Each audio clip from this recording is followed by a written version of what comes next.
This just into the newsroom. Hurricane Joe has now become an extreme hurricane at a Category 5. Let's go to Chief Meteorologist Bob Harrigan with the latest details on who's going to feel the impacts from this storm. Hi, I'm Chief Meteorologist Bob Harrigan with an update now on Hurricane Joe, a major Category 5 hurricane, and it's headed right toward Manatee.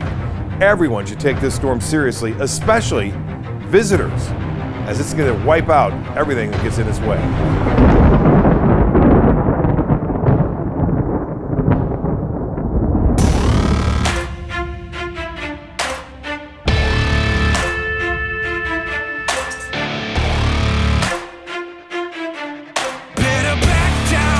You're in my domain, got the whole crowd screaming out our name. It's a blowout, it's a hurricane, it's over before you know it.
Shake Pit Countdown to Kickoff. This is Danny Carter along with Chad Choate, Eddie Mulock, Gene Brown on the sidelines for us tonight.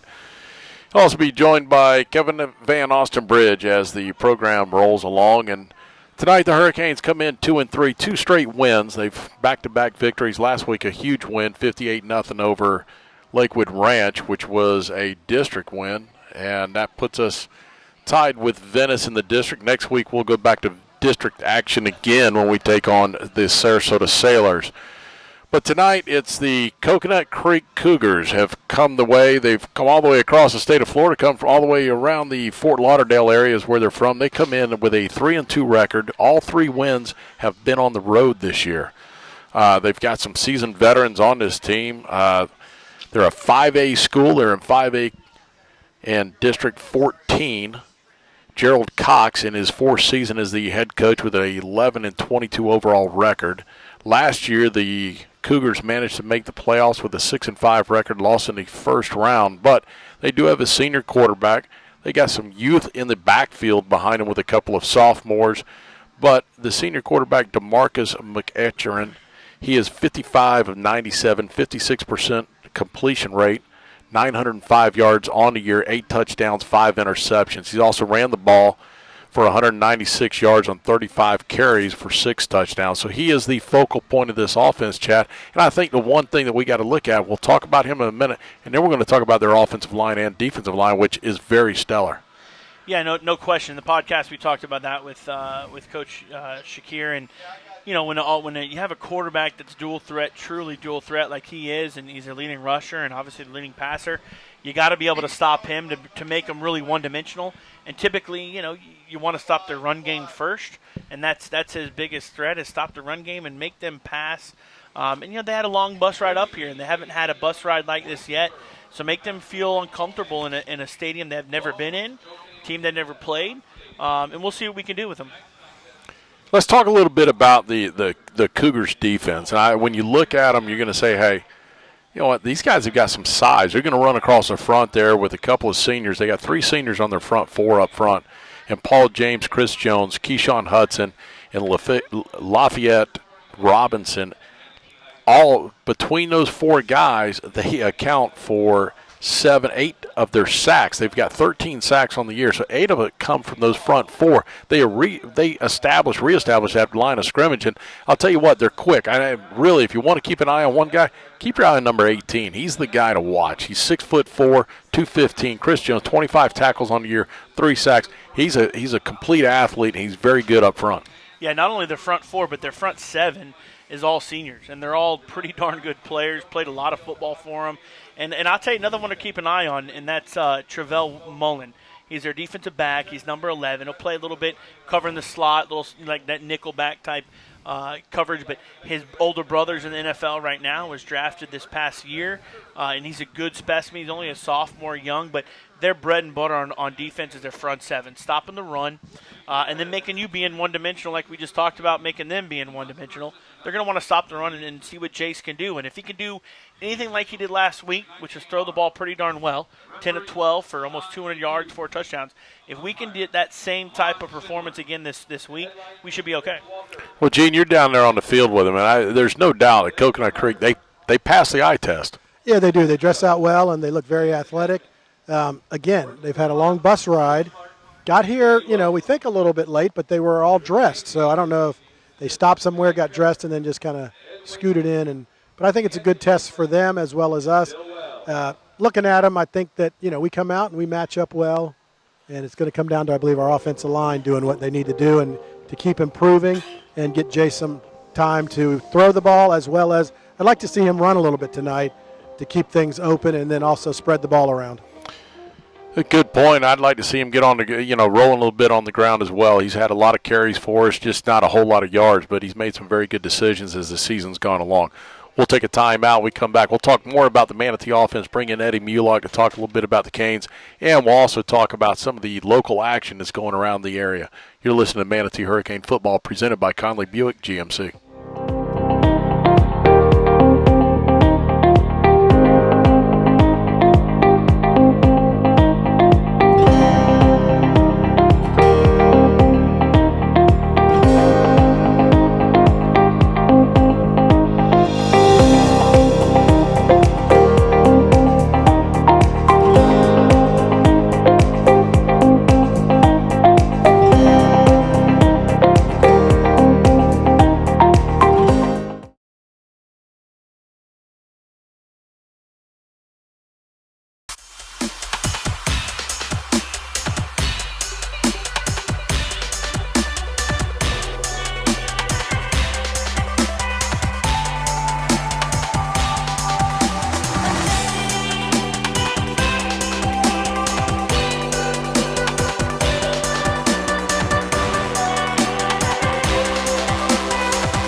I know you have a lot of choices out there for legal help for your injuries. So why choose our firm? We represent and meet with our clients personally.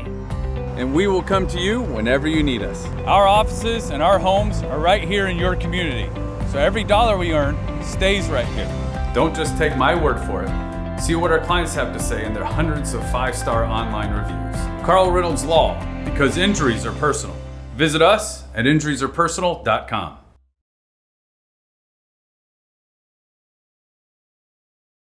18 minutes away from tonight's kickoff between the Manatee Hurricanes and the Coconut Creek Cougars. The Hurricanes will try and keep their winning ways going, and 2 in a row, looking for win number 3 tonight. And Eddie, I think we got to be pleased with what we've seen as far as the Manatee offense and the progressions they've made the last couple of weeks. That's the key. You like to see them improving.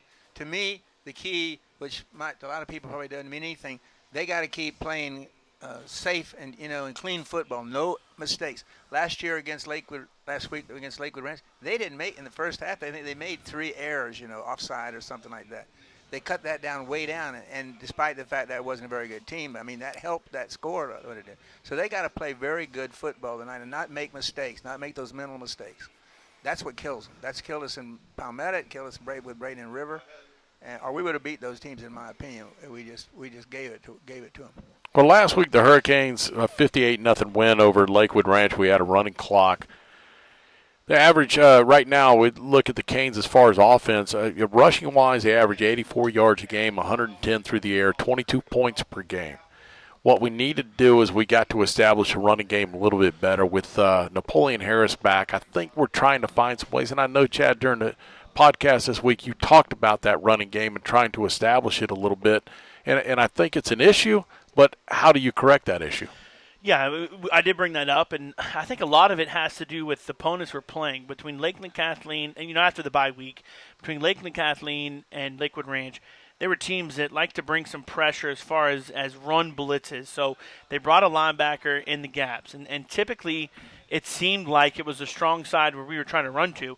So, at times it's you can only block so many people, and I think that was a little bit of the issue. We did get some perimeter run game, though, going last week, and I just don't know if maybe we went away from it too early, but I think if you can't run inside, let's try to run outside, and then let's make the safeties kind of spread out a little bit, get linebackers, cognizant of, hey, they're going to run outside. Now maybe the inside game runs opens up. So we'll see if we get that going tonight. And Chad, too, you're talking about their defensive line being seniors and big, etc. We may find early on we got to get outside. Sure.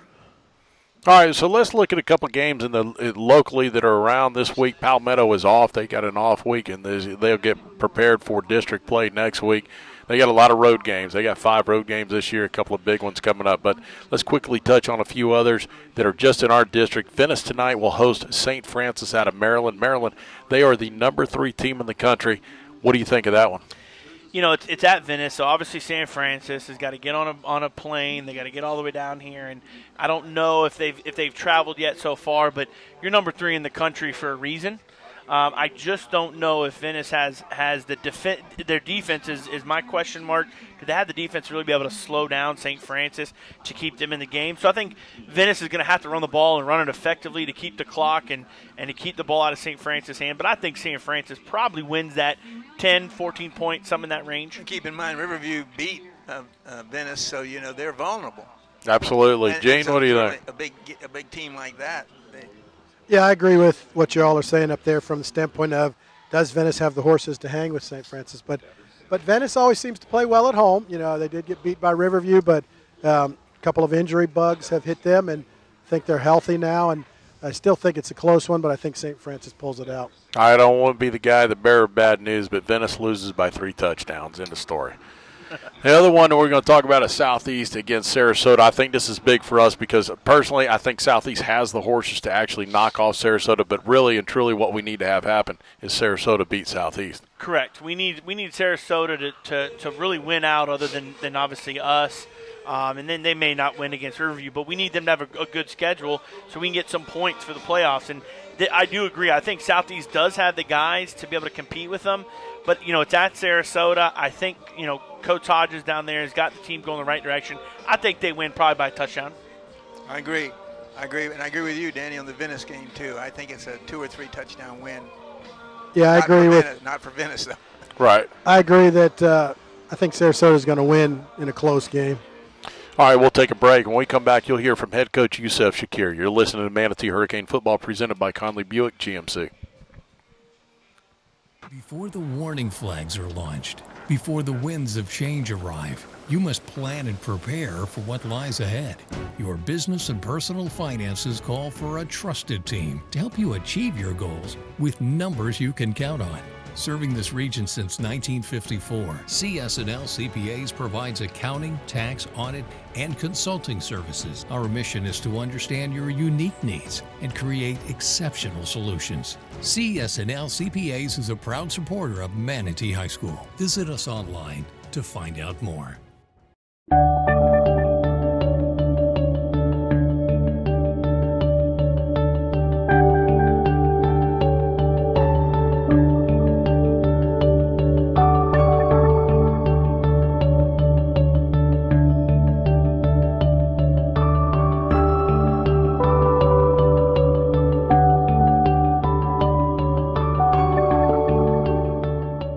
Manatee County Sheriff's Office is proud to present the new iPhone and Android app. We remain dedicated to providing the highest standard of service to our residents and visitors. So with this app, you'll find valuable information right on your mobile device. The app, in partnership with thesherifapp.com, gives you our latest news and events, most wanted listings, sex offender locations, submit a tip, job opportunities, and more. Manatee County Sheriff's Office is available for free in the App Store and Google Play Store. Download our app today.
Ladies and gentlemen, please remove your hats and stand as the JROTC presents our nation's colors. Tonight, our honor guard is comprised of, on the American flag, Commander Lieutenant Colonel Jose Portillo. On the state flag, Sergeant Andrew Humphrey. The JROTC flag, First Lieutenant Josh Mayer. Right rifle, Second Lieutenant Lyle Grunland. Left rifle, Corporal Dari Camargo. We'd also like to recognize the Manatee High School Marching Band. The band will present their rendition of Manatee's alma mater and our national anthem. Singing the alma mater is Tamara Dunn. Singing the national anthem is Megan Schreemaker.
Away from our kickoff here tonight, the band, the national anthem, a nice little kickoff for the evening, and teams are out here.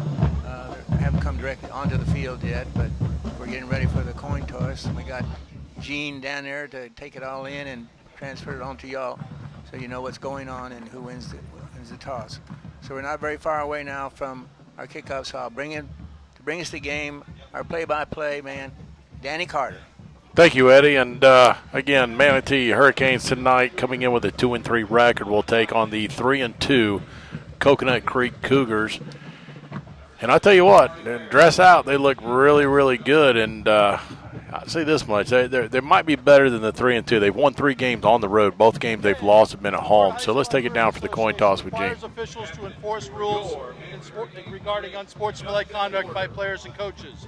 So it's important you remind your players and coaches that, okay? Keep the jerseys tucked in at all times and no jewelry. You guys get your undershirts tucked in too, okay? All right, and keep those knee pads down for you. We don't want to have to send people off, so help your guys out, okay? White, you're going to be calling it for me. I got a Silverella. That's heads, that's tails. What are you going to call? Tails. He calls tails. I'm going to let it drop. It's a head. It is a head, so we won the toss. We'll defer. So that's good. We've 2 weeks in a row now. We've won the toss here. All right. Good deal. So the Canes will kick off. We'll take a timeout. We'll come back with tonight's opening kickoff. You're listening to Manatee Hurricane Football presented by Conley Buick GMC.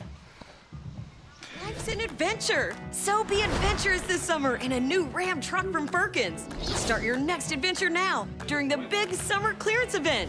During the summer clearance event, you can drive a new Ram truck for as low as $279 a month. Yes, only $279 a month. Plus, act now and get up to 20% off MSRP on new Ram trucks. Hurry into Perkins and save thousands during the summer clearance event. Whatever you're looking for, you'll find it at Perkins. The islands of Anna Maria and Longboat Key are incredibly unique, just like the menus at our 3 world-class waterfront restaurants. Such as the Mar Vista Dockside Restaurant, a surprisingly innovative menu featuring fresh seafood. Enjoy a timeless, laid-back atmosphere in a location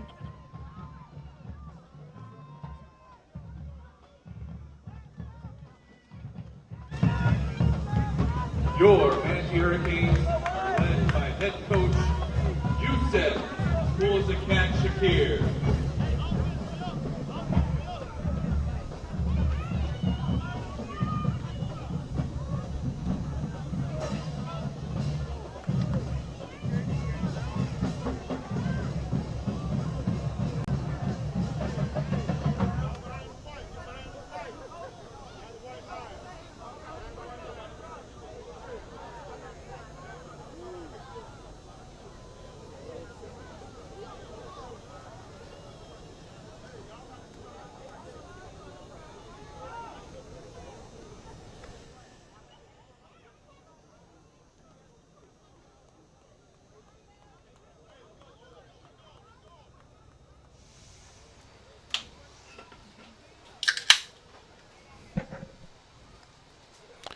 Welcome, everybody, here for tonight's opening kickoff. It'll be the Manatee Hurricanes taking on the Coconut Creek Cougars. Tonight, the Hurricanes will be dressed in all gray, red helmets. The Cougars will come out with a gold helmet, white tops, and we'll call that maroon. We'll go with maroon, even though it kind of disgusts me a little bit to call it that number, but color. But we'll go with it. It's hard to school tell. out west. Yeah. It's a mushy maroon. It kind of, I'll be honest with you, they look a lot like Cardinal Mooney in the colors they wear. So it'll be Axel Lafro on for the Basil's Chicken and Ribs kickoff. Axel has had 19 kickoffs, 14 of them touchbacks this year, and let's see if he can do it again. The Canes do have on the pink socks tonight. It is a pink out here at Joe Canaan Field at Hawkins Stadium. So Usually his first one doesn't always go in there, so let's see how he does. Axel will approach the ball. He will put his left foot into it, and we are underway. A low line drive that will bounce and go into the end zone for a touchback. So the Hurricanes will be on defense first. Canes will be going left to right on your dial. The Cougars come into this game 3-2. As I said earlier, all 3 wins on the road. It'll be DeMarcus McEachron will be the quarterback for the Cougars. And tonight we do have a pink M rather than a red M on the field too. I just didn't even notice that. The Cougars will spread the ball around a little bit. McEachron has thrown the ball 56% completion, 97 passes on the year, 905 yards total. He'll be offset in the backfield with Michael Burns. Takes the snap, he'll hand off, and he's got a little running room off the right side. It'll be Michael Barnes will pick up 4, maybe 5 on the play. He'll give him 4 to be second down at 6. Somebody got him by the ankle, or he was going to be. Yeah, it looked like he maybe tripped over grass, too. Otherwise, he may have been a big gain for them. Yeah, he might have been in the end zone. So McEachern at the quarterback spot. He'll have 2 receivers to his right, 1 in the slot. Now he'll kind of the tight end will back off a little bit. He'll have 1 receiver to his left. Barnes will be offset to his left in the backfield. Second down and 6.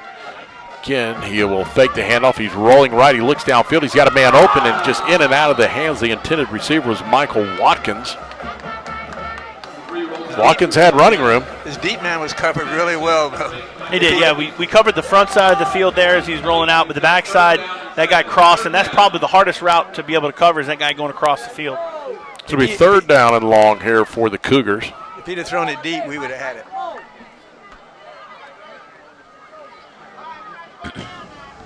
Got 3 wide on the left this time. Need some help over here. You can't fall asleep on McEachern either. When he rolls out, you got to have a lot of focus on it. He will take off and run with the football. He'll drop back, straight back. He's looking left. Now he's going to roll out to his right. He's still looking. He's going to fire it downfield. It's hanging high, and Manatee's got defenders there, and it's in and out of the hands. It is caught. It is caught. An interception by the Hurricanes. Almost hit the ground, and let's see. We've got a the referee, the umpire back behind everybody, tossed the hat down. And no, that was a shoe. Oh, it was a shoe that came down. So Shamar Williams with interception there. Shamar Williams with the interception, set the ball up on the 45, and Gene, that ball just looked like it was thrown up for grabs, period. Yeah, it came out of his hands funny, like he thought he saw something, tried to throw it too quick, and when he let it go, it just went up like a wounded duck. And then it was like our DB was waiting too long for it, and it just was kind of a weird thing, but we did pick it off, so that's the most important. It looked like it was tipped. Was it tipped? No, it just flew out of his hand funny. So the Hurricanes will come on offense. Jace Brzezowski, the quarterback, 3 receivers to his right. He will hand off to the interior, and I believe that's Napoleon Harris. Yes, Napoleon Harris on the carry, a pickup of 7 on the play. Nice pickup. He had some room in there with those big guys up front. Absolutely. Manatee is going to go up tempo right here. 3 receivers to the right of Brzezowski again. This time they'll hand off to Napoleon Harris. He sidesteps one guy, gets across enough for the first down. He's across the 25 to the 20 to the 15, down to the 10-yard line. And a good job sidestepping the first guy. A pickup of 25 on the play. And Harris puts the Hurricanes in the Crowder Brothers Ace Hardware red zone. And I can't stop calling it Crowder Brothers, but that's what it's going to be. It's the Crowder Brothers Ace Hardware red zone. Lakewood Ranch, Bradenton, Manatee Avenue locations. So on first and goal, just inside the 10. It's interesting we have chose to run against this big defensive line, and we're being successful. Brzezowski this time will hand off, and I believe it is Tyson Phelps. Phelps will take it. He'll pick up 2 on the play, move the ball down to about the 7-yard line. It'll be second and goal there for the Hurricanes. Yeah, I mean, obviously coming out and trying to establish a run and doing a pretty good job of it, Napoleon Harris, and we can see right there his explosiveness on that second run there. In the first run, got a gain of 6, and the second run was good explosive. So on second and goal, the Canes will go empty backfield. He'll have 2 receivers left, 3 receivers to his right.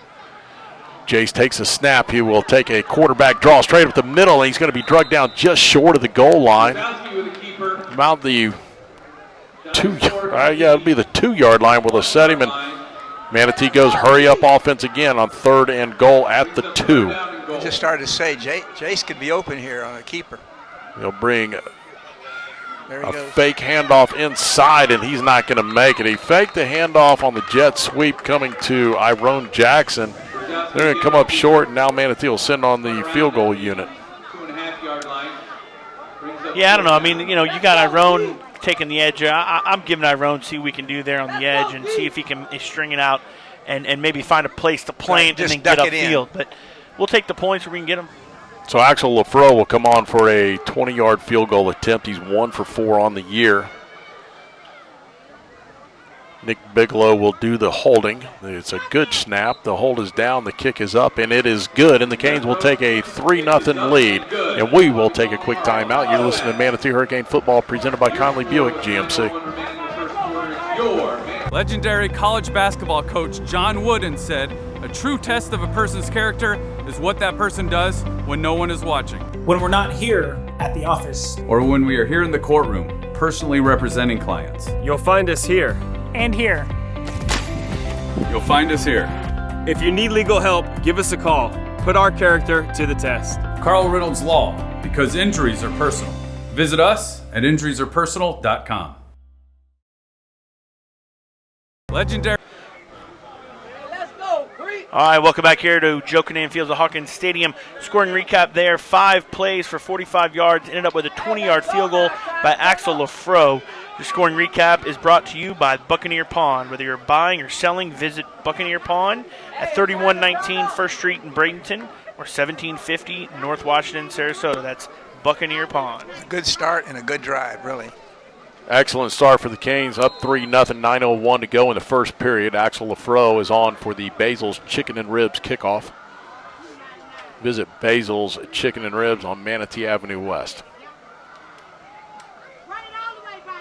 Axel approaches the ball, puts his left foot into it, and hangs it high and deep, and this one will be short of the goal line. Taken at the 4. Across the 15 to the 20, out to the 24-yard line is where he stopped, just shy of the 25. Good coverage. Just got a little bit under that one and didn't quite get it to the end zone. Yeah, just a little under. But he's going against the wind, going that way as well, and that may factor into it. But hey, defense came out with a nice interception, turnover, already 1 for O on the turnovers. See if we can stop them again, and we know what they're going to do. We pretty much saw a run and some passing deep, so we'll see what we got this drive. Real positive start. Good defense and good offense. Can't beat that, bud. So the Cougars will start at their own 25 is where they spot the ball, the nose of the ball on the 25. McEachran takes a snap. He'll keep it himself, and he's going to go down in the backfield, and the ball came loose, but he was already whistled down.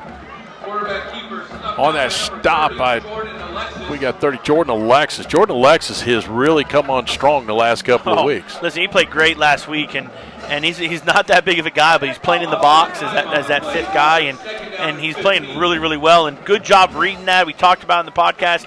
Good job reading that quarterback pull, and he's there to stop him. Loss of 5 on a play. He'll set up a second down at 15 for the Cougars.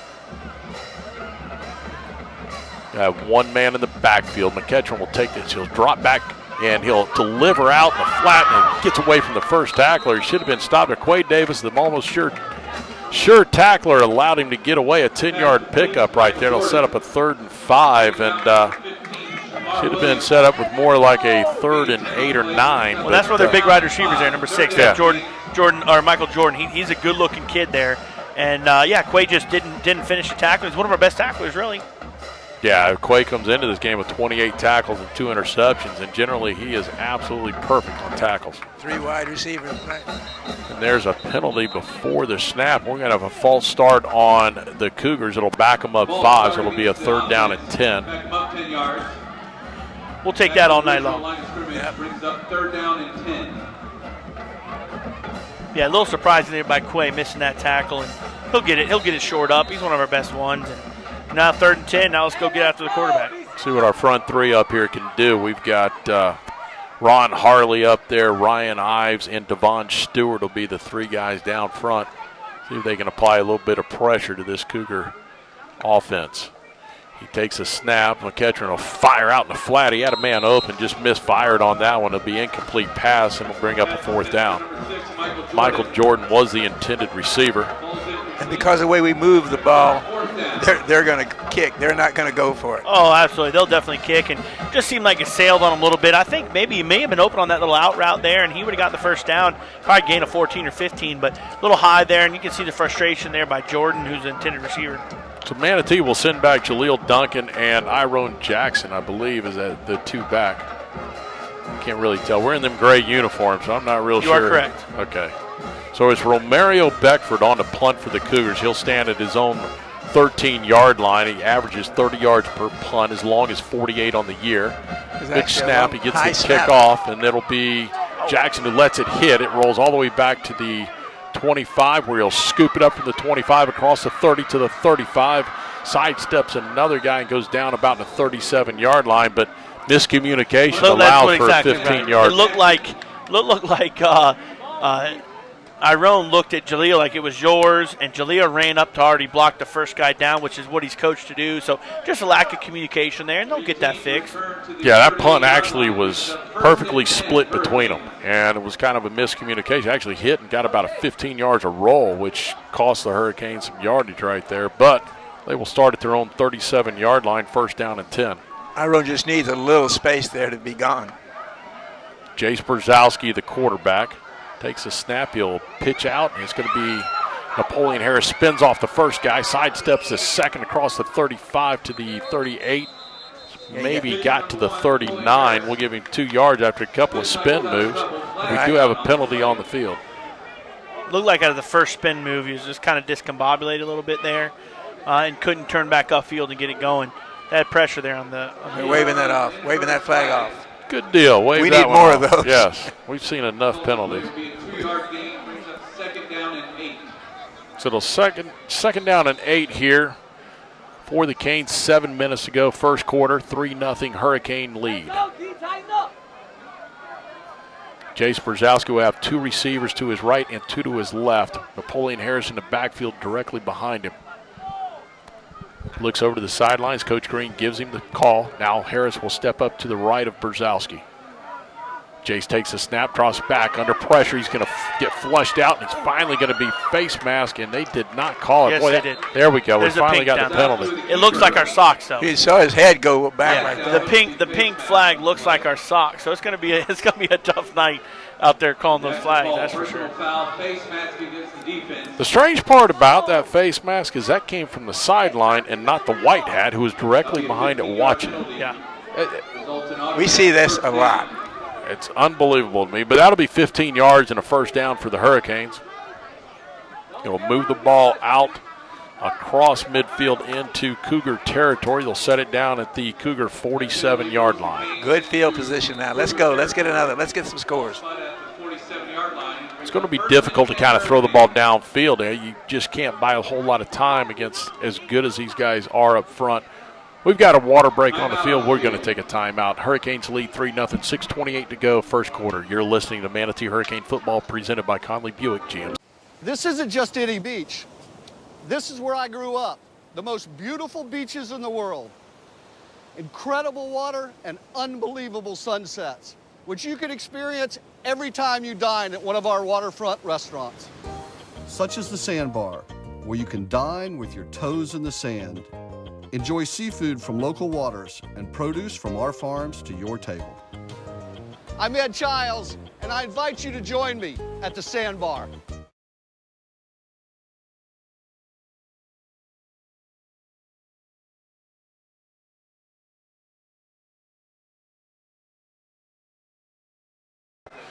After a face mask, a personal foul 15-yard face mask will move it out across the midfield stripe. Ball will be placed at the Cougars' 47-yard line. Jace Brzezowski will have trips to his left. He'll take the snap. He'll fire out in the flat. It's Iron Jackson. He'll spin across and miss one guy. He'll get a 4-yard mate. Yeah, we'll give him 4 on the pickup. Set up a second down and 6. Just a nice little quick out. Yeah, first pass we've seen there from Jason. Get him warmed up, get him nice, little quick, easy route. So the Canes back to the line quickly.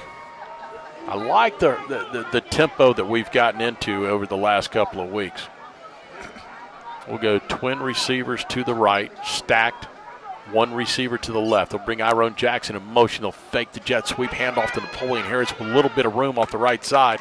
A pickup of 4. It'll set up a third down and 2.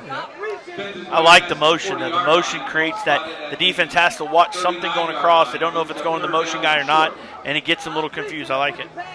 Canes stay in the hurry-up offense. 2 receivers right, 1 to the left. Harris in the backfield with Jace Brzezowski, and it'll be offsides on the defense right there. Good job, a hard count, and an excellent job of the Canes of maintaining their spot.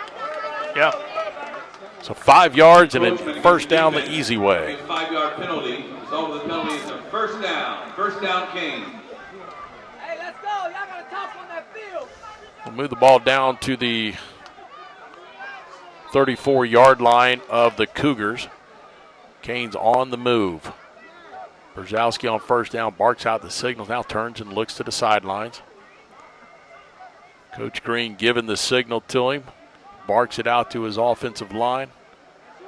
Takes the snap. He'll turn a handoff to Harris in the backfield. Harris fights forward for a couple of tough yards there. He's a tough runner, not only shifty and fast, he's tough in there running. He's tough as nails. Had this conversation with Coach Shakir on Thursday afternoon, and we were talking a little bit about Napoleon. And it's almost like he's starting to get more and more to game speed. It's not like he's hitting the holes tonight. He's hitting the holes a lot quicker than he has in the past few games. So on 2nd down and 8, Brzezowski takes a snap, drops back. He's going to look to his left. He's going to fire it downfield. He's got a man there, in and out of the intended receiver's hands. And I believe that's Jaden Corbett. Is that who it is? Because we got Irone's on this side. Yeah, so it's Jaden Corbett, who caught 3 touchdown passes last week. And I was just about to say, they had 8 guys, basically 7, 8 guys in the box, and they're pressing us man-to-man. I was going to wait till we saw, we're going to take our shot, and we did. And Corbett had the guy beat. Yes. And a great pass by Jason, just barely, hit him in the hands, and hopefully you try to get that as we go on. Yeah, I mean, the execution, everything was there. We just didn't haul it in at the end. It was very well played. So on 3rd down and 8, Brzezowski gets the call from the sidelines, signals it to his teammates. 2 receivers to his right, 2 to his left. Delay a game. And we're going to get hit with a delay a game. That was the fastest 40 seconds I've ever seen. The new rule. That's going to 25, though. Yeah. Well, now I'm sorry, it is 25 after that. But that's a quick, I do agree that with was a quick 40. A deep ball like that, though, as soon as that play's dead, you run the 40, right? So that's, you got to get the ball back in and get everybody back in. So that's tough. You probably can't do some check with me's. Right. The sideline if you got a deep ball incomplete like that and the clock's rolling. So we'll be at a 3rd down and 14. Ball at the Cougar 38-yard line. Watch the slant. Watch that slant. Brzezowski takes a snap. He'll fire it out in the flat, and I believe that is Iron Jackson. No, it's not. Iron Jackson on this side is Corbett. Yeah, Jaden Corbett. Picked up some good yardage there. If we never wear gray uniforms again, I'll be happy. Yeah, I can't see the numbers at all, hardly. But nice gain there on 3rd down and get some yards back. So we'll go for it right here, gentlemen. It's 4th down and a long, let's say a long 2 short 3 is where we'll go. 2 receivers to the right, 2 to the left. And the Cougars are going to call timeout. They'll take a timeout here to discuss things on this 4th down opportunity for the Canes. We'll keep things right here and talk about a couple of our newly added sponsors. First Southern Bank. You're tired of the big bank buyouts? Visit First Southern Bank for all your banking needs. First Southern Bank is a true community bank led by experienced neighborhood bankers that live and work in Manatee County.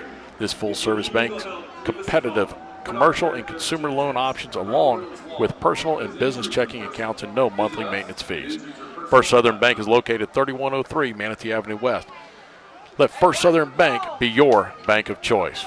Bose Imaging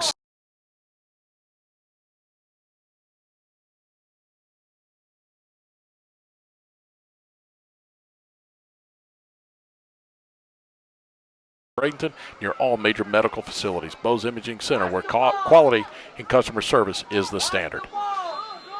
So we come out of the timeout. The Hurricanes will be set with a 4th down and 2.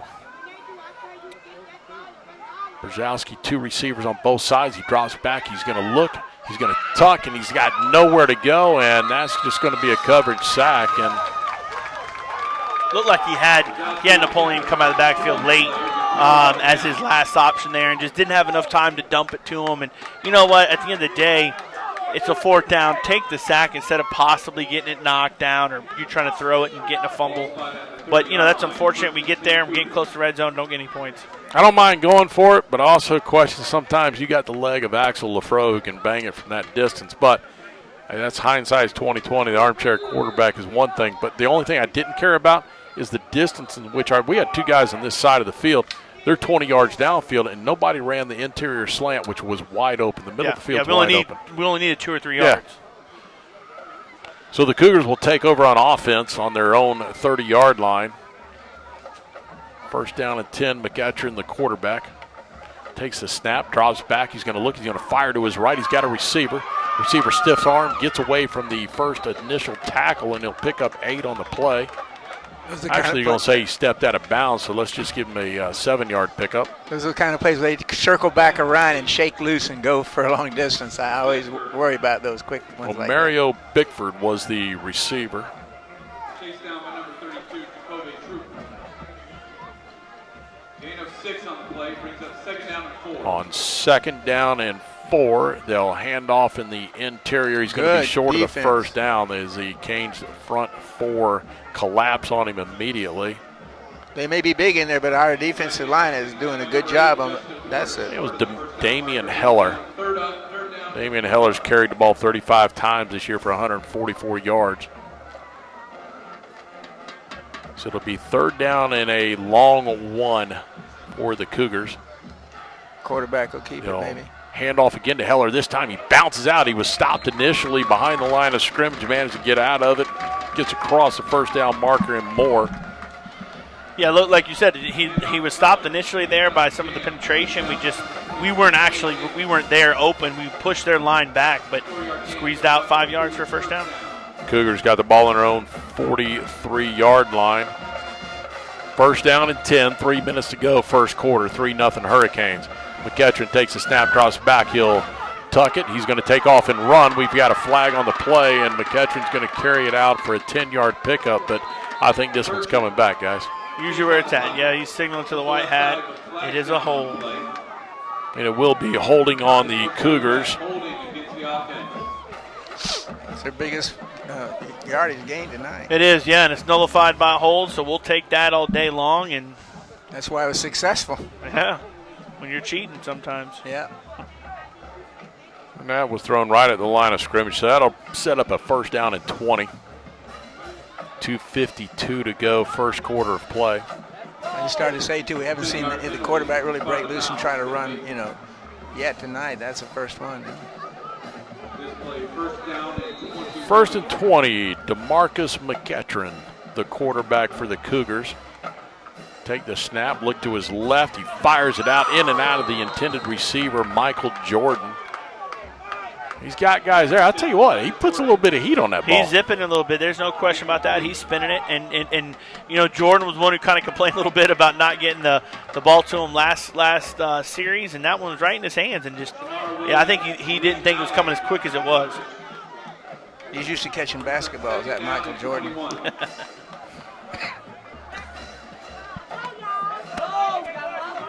So McEachern on 2nd down and 20 will have 4 receivers to his left, 1 to the right, empty backfield. Manatee will try and bring pressure. This time McEachern will sidestep. He'll roll to the right. He's going to take off and run. He's got 10, 15, 20, and more yards. Let's see where they mark him out. He's got enough for the first down, plenty for it. He picked up 23 on the play.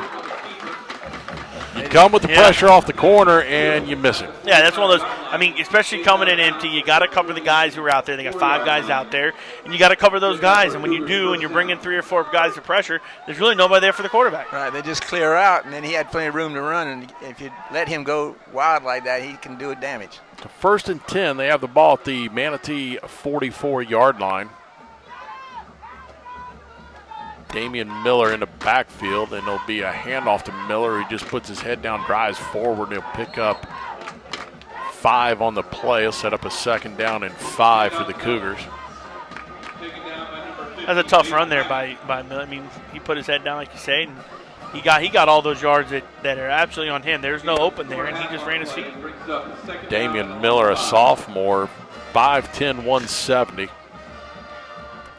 Looks bigger than 170. He's a good-looking sophomore. Yep, so McEachern on 2nd down, fires it out as high, incomplete. He had the receiver. He was there. He was wide open there for a little out route, little 5-yard out route. I don't think they would have gotten the first down, but little zip on that ball, man. He's thrown in there with some heat, and you can hear some of the crowds yelling, "Keep it down." Yeah, the receiver was just standing there waiting for it. So on 3rd down and 5, McEachern will have 3 receivers to his left, 1 to the right. Look for the quarterback. Heller in the backfield with him. He drops back. He looks to his left. He's going to be flushed out. He's rolling right. He fires it downfield. It is caught, but I think he's out of bounds, and he is. He's way out of bounds. He is out of bounds. He was in the second row. I'll give him this, though. That's a heck of a catch. Yeah, I almost made the tackle there. Be careful there, Gene. Hey, Braden Christian 27, St. Stephen's 7 in the second quarter. That's a good. I like that one. You got to be kidding me. No, he's not. Man, it must have been that police escort they got that I was laughing about down there. 4th down, the Cougars will go for it here with 2 minutes to go in the first quarter of play. 4th and 5. Manatee shows pressure and they jump off sides. That's going to be That's what I was first down the easy way. It's going to be automatic. Is it enough, though, that they measure it? Oh, no, it's enough. Let's see where they place It's it. got to cross the 34. I don't think they got it. They are right at it. The ball 5 yards. No, there they go. They're bringing it on down. First down. He signaled. Results in the Cougars first down. That's what I was hoping we wouldn't do tonight. Those kind of mistakes. That's exactly right. See, that kills us. That's what we did against Palmetto, Braden River. We gave them first downs by jumping off sides. 1st and 10 Cougars. 1:44 to go. First quarter. Canes lead 3-0. McCutcheon will take the snap, drops back, looks to his left. He's going to tuck it. He's going to roll. He's going to take off on the run. He's going to be close to the 30-yard line. He's going to pick up about 4 on the play. Somebody put a good lick on him over there, too. Yeah, it looked like there was holding there on the edge, though. I mean, we're bringing a guy more athletic in Jordan Alexis, bringing him off the edge there. And it looked like there's some holding, and we'll see if we get that call as we move forward. They say it's going to be a 3-yard pickup, 2nd down and 7 for the Cougars in Manatee territory at the 31-yard line of the Canes. Ketron will have Heller in the backfield with him, 3 receivers to his left.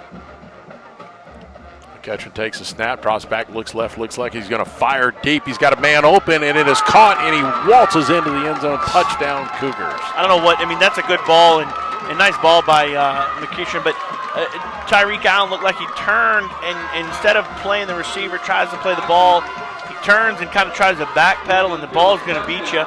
And just wasn't great coverage there by the Hurricanes. There was a flag at the end of that play. It was after the touchdown. That's going to be marked off probably on the kickoff. It's going to be against the Cougars for unsportsmanlike conduct.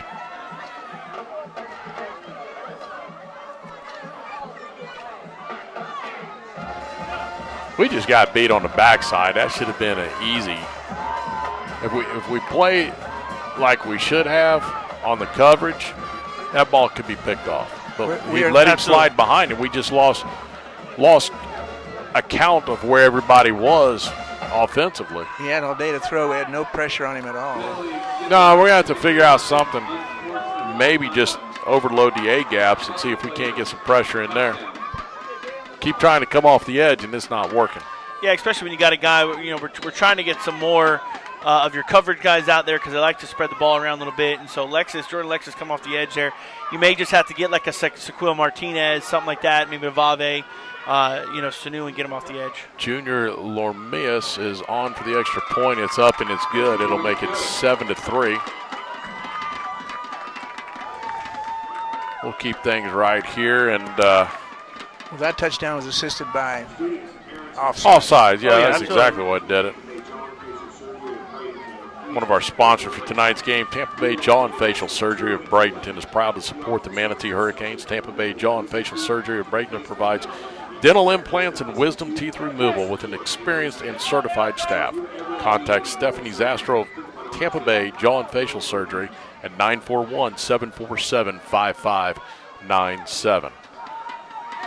You know, Gene, over the years and throughout season after season, we've seen the Canes make some mistakes. And earlier this year, we made those same mistakes as offside penalties, especially against Braden River, is what did us in there. Yeah, and you know it was coming. I mean, we did it to them, but they've just got to focus a little bit more. And sometimes we didn't see it last week, but obviously it was a blowout. But we've got to focus, and then Coconut Creek got an unsportsmanlike penalty there, so set us up in good field position here, hopefully. We should get good field position out of this. Well, I saw a lot of film, and depending on what they decide to do with this kickoff, we should get some pretty good return yardage. They're very vulnerable to the return. Yeah, and the scouting report, Coach Shakir said special teams is going to be big for us this week, so we'll see what we got. Tyreek Lawrence will be on to do the kicking duties for the Cougars, and he How about a touchdown? checks it, a little side winding that will bounce to Iron Jackson to the 30s, across the 40 to the 45, right at midfield, where he's finally stopped and pushed out of bounds at the Cougar 49-yard line. So the Hurricanes will set up shop in Cougar territory. I thought he had an opening there, too. I thought he was going to cut right up and go. I don't think it's any time to panic. We got obviously plenty of time in the game. I think we go back to what we're doing, run some inside, run plays, see what they're going to give you as far as coverage-wise. And we had Corbett wide open, remember last series, and went right out of his hands, so maybe come back to that again. So the Hurricanes will go on offense. Jace Brzezowski out of the gun. He will be set with Markel Jackson and Napoleon Harris, who goes in motion. He will hand off to Jackson, who has little running room. Might have got a yard on it, maybe a half yard.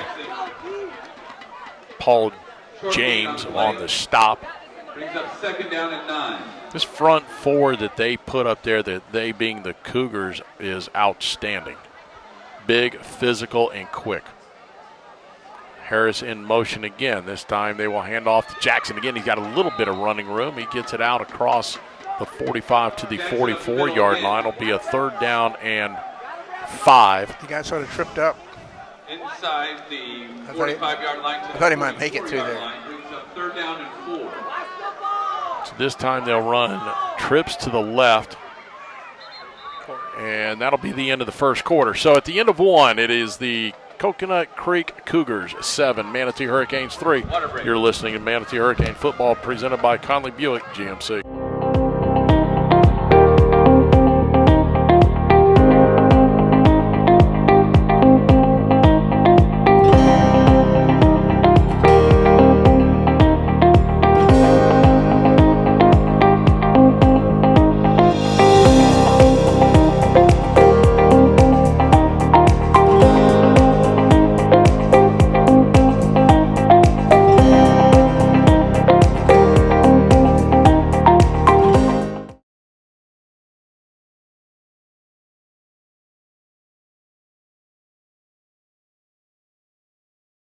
And has gone to crap ever since. 0-5, man. They're off.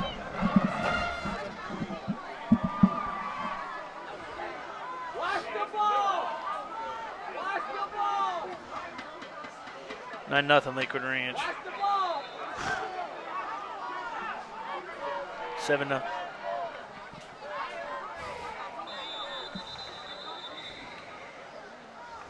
So we come back from the end of the quarter, and it's Manatee, I don't know which way the timeout went. We got one guy signals Manatee's way, one guy signaled towards Coconut Creek. I was going to say this guy signaled Coconut Creek. Okay, so it must be Coconut Creek. Everybody signal in different directions, and I'll just signal from up here. I hope it's not us. I mean, I hate taking a timeout coming off of a timeout in the corner there. You got a minute there in the quarter. So I hope it wasn't us taking a timeout, but, you never know. We have seen a lot of that throughout the year, though. I mean, we have. Yeah. We've talked about that several. It seems like we always talking about every game we've talked about. I just don't understand how you come, or better yet, you come out and you got a timeout, you come back, you're going on special teams, and you don't have enough guys on the field. It's amazing. Which we've seen. Yes. So on 3rd down and 5, Manatee has got the ball at the Cougar 44-yard line. Brzezowski takes a snap, drops back. He's going to flip it in the flat to Harris. Harris is going to be across the 45 to the 40 to the 35 to the 30 and knocked out of bounds at the 27-yard line is where he'll go out. And a great little screen pass, and we haven't seen that. And flag on the play right there on the 25. Looks like probably holding on us on the perimeter. Yeah, and it is. Exactly what it is. Man, that was just so well designed and set up well, and I don't know which one of the receivers it was on this end, but bottom line is they got caught on a hold.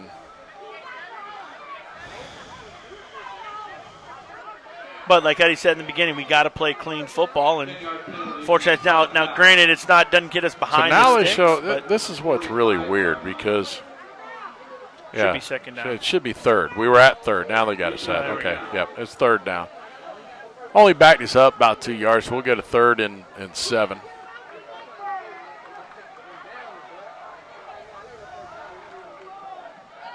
Manatee trying to get their offense set. Play clock is running. Just started. Plenty of time. 2 receivers left, 2 receivers right. Harris will be in the backfield. Brzezowski takes the snap, drops back. He's going to fire it out. Got a slant across the middle, and then it's caught and fumbled. The ball gets away, and we got him deep, though. I think that's a pink beanbag he tossed down there. It was Iron Jackson who had plenty for the first down. He gets hit, coughs it up, and Cougars will recover it at the 16-yard line of their own 16 and 11:43 to go. But it was there. Yeah, it's a good play call. That was a great nice play. Little deep slant there to Tyrone. He's open. Jace to a great ball. Tyrone catches it, makes a couple steps, and give credit to the defensive back. Good He's hit. coming through. He's making the tackle and swiping his hand and went to the ball and we're gonna get it back, guys. Hang on. All right, so the Canes trail here, 7-3, 11:43 to go in the first half of football. It'll be Michael Barnes in the backfield now with McEachern, the quarterback. They will hand off to Barnes, and he gets hit immediately and hit hard right there at the line of scrimmage. He got nailed. He ran right into a wall. No gain on the play, and Justin Porter, the hammer, comes up there and puts it on him. Justin Porter leading his team in tackles coming in tonight with 29 tackles, 22 solo, and 3 sacks. He hit him right. Face to face. Bam. This will be 2nd down and 10 for the Cougars. 2 receivers on either side for McEachern. Takes the snap, drops back, looks right. He's going to fire deep. He's got a man there. He's open. It is Barnes in and out of his hands. He was there, had our defender beat. It was Quay Davis on the coverage. And sometimes I guess you would call that a mismatch, I suppose. Yeah. Michael Barnes there coming out of the backfield looked like and just run a wheel. And you know, I mean, they give it to Quay. If he catches it, Quay makes it there at you know, really not really too much better coverage he could have done there. But, you know, fortunately for us, Barnes doesn't catch it for the Cougars, and now they got 3rd and 10. I call that a break for us, though, the way that he didn't catch it, because he should have. 3rd down and 10 for the Cougars. Cougars have the ball on their own 16-yard line.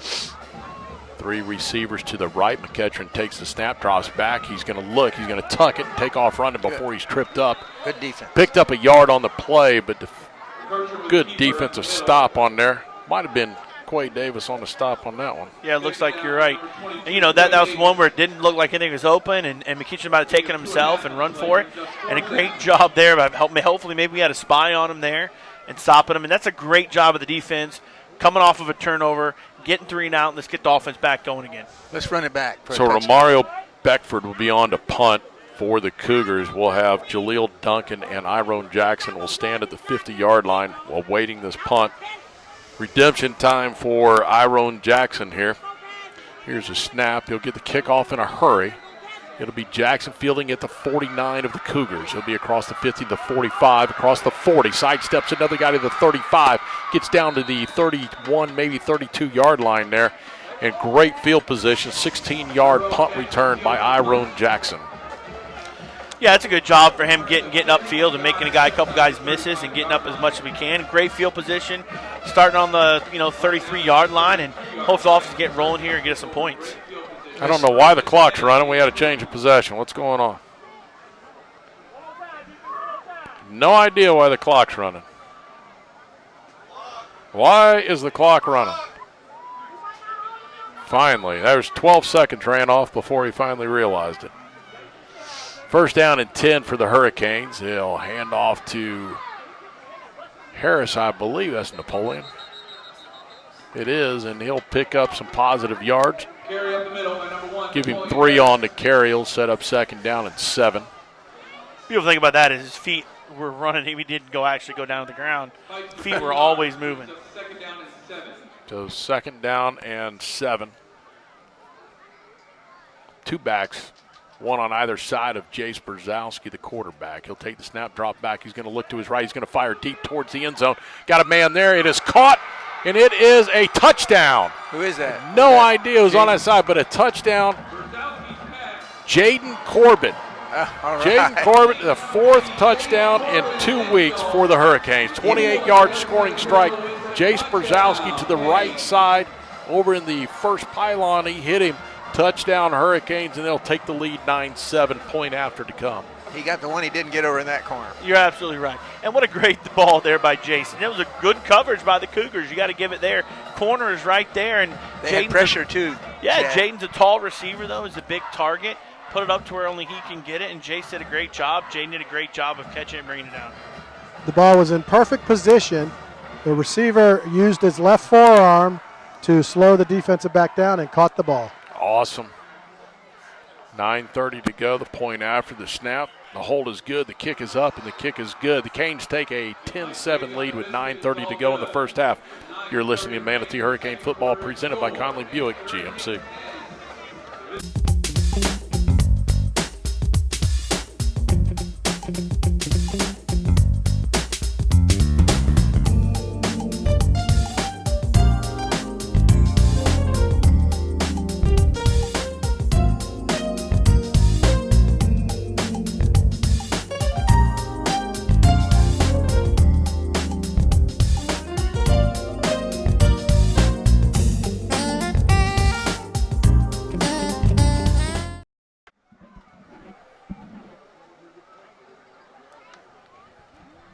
Welcome back. That scoring strike brought to you by Buccaneer Pawn. 2 plays, 32 yards, a 28-yard passing strike from Jace Brzezowski to Jaden Corbett for the touchdown. Again, scoring cap is brought to you by Buccaneer Pawn. Whether you're buying or selling, visit Buccaneer Pawn at 3119 First Street, Bradenton, or 1750 North Washington, Sarasota. That's Buccaneer Pawn.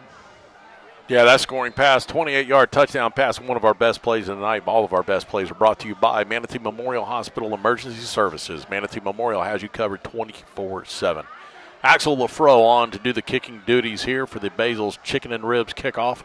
He'll put his left foot into it, a low liner that's going to bounce at the 10. It'll be taken at the 5, across the 10 to the 15. He's out to the 16, across the 18, maybe to the 21 finally before he's taken down, falling forward there. Nathan Hyman on the stop finally, and I don't know, Axel might be a little pumped up tonight. He's kind of hitting low liners. It's coming out a little weird off his foot, actually. It's really not coming end over end like it usually does, but, good coverage there, and they're starting at the 20, which, same as 21, same as a kickoff or a touchback. So 9:22 to go in the first half of football. The Hurricanes lead 10-7. The Cougars will start at their own 21-yard line. DeMarcus McEachern, the quarterback, will have 3 receivers to his left. Barks out the signals. The Canes almost jumped off sides, and they reset again. Justin Porter comes up, walks to the line, shows a little bit of a blitz. They'll hand off again as Barnes going to be carrying off the left side. Which they're focusing, seem to be running there more than anyone. Ryan Ives on the stop.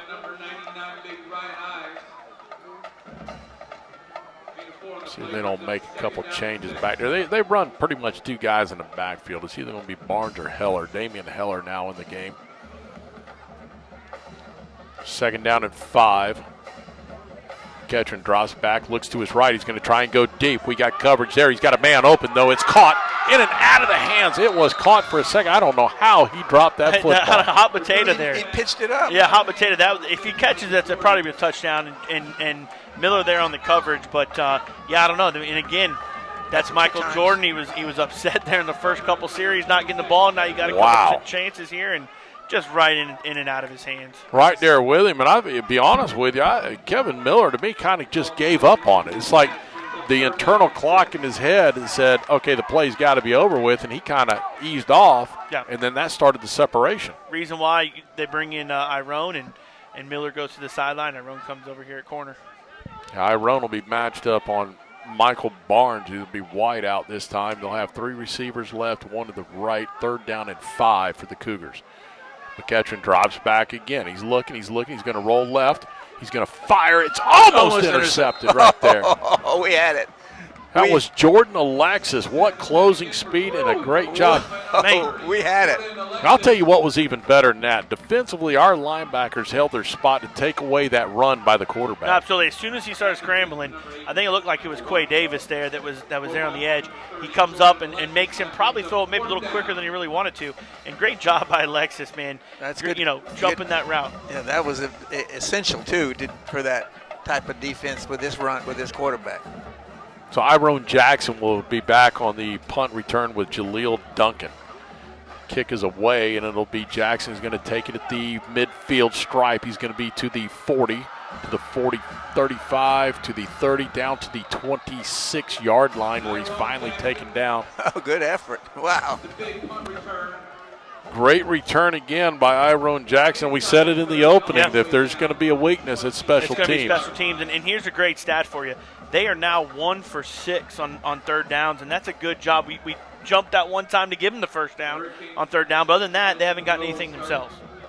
Yeah, that one jump led to the only touchdown to score that they've had tonight, and other than that, the Canes have done an excellent job. Jace Brzezowski brings his offense out. It'll be Tyson Phelps in the backfield with Brzezowski off to his left. Bring a man on the jet sweep. Brzezowski will pull it and keep it himself. And at that point in time, I'd like to see Iron take that myself on that. I didn't see a guy up the field for no reason not to give it to him. But, hey, you know what? Positive yards are positive yards. Set up 2nd down and 8. But we haven't really tested the perimeter run game yet. We haven't really, no. 2nd down, Brzezowski takes a snap, and we got whistles everywhere. That's going to be against the Hurricanes. I don't think we were set up yet before the snap, maybe, or maybe moved a little early. Jaleel Duncan doesn't. He's thinking it's probably on him. So we're saying offsides. It means we're lined up offsides. Well, let me say this much: it's inexcusable if you're a receiver to line up offsides. Correct. You're looking at the line judge. Line judge going to tell you if you're good or not. Yes. So first question you have when you get out there: am I good? Yeah. Right. It's either going to be an easy answer, just since you were, a child. It's either yes or no. So it's not a hard one to figure out. Thumbs up or thumbs down. That's right. That'll be 2nd down and 13 now. They'll bring Jackson on the jet sweep. They'll fake it to a handoff to Tyson Phelps, who has a little bit of running. He gets most of that penalty yards back. Inside handoff, number 25, Tyson Phelps. He'll get 3 of it back anyway. Set up 3rd down and 10. That's a tough 3rd down distance right there, guys. Gene, I think the way the wind's blowing, we are definitely in field goal range for Axel, correct? Yeah, I mean, he's struggled a little bit this year just with some weird things. The snaps haven't been as great, but I think the distance-wise here would be okay. Just got to get the snap down right. It's a 3rd down and 10. Jace has 2 receivers to his left. He'll take the snap. He's going to fire across a quick slant. It's going to be caught by Corbett and dropped. It's going to be fumbled. It's going to be picked up and carried the other way. And he's going to probably go to the distance. Brzezowski, the last guy, and he tripped on his own. Chase Brzezowski, the last guy to get him, and the guy picks up the fumble and dropped it on his own. And that's 2 fumbles after catches tonight. I think if you actually reviewed it, this would be very questionable whether or not he had possession of it. I don't know if he really caught it to make a football move or went. But, unfortunately, we don't have reviews there. And that's the 2nd turnover of the night, fellas. And like you said, Eddie, that was a 2nd catch and then fumble. And you're moving the ball well. That ball's caught, and it's enough for the 1st down. That's the biggest thing. And then you drop it. They pick it up and take it from the 15-yard line all the way across midfield. So you talk about a momentum shift and field position shift in a hurry. Yeah, defense got to come up big here and come out ready to go after that turnover and do what we did last time after the turnover. We got a 3-and-out last time. Let's see if we can do it again. Well, we had the field position there on the punt for them, and then we just lost that now. And I don't think it was complete. It was bobbling it, but you can't change it in high school. I guess we did lose it. They got the ball.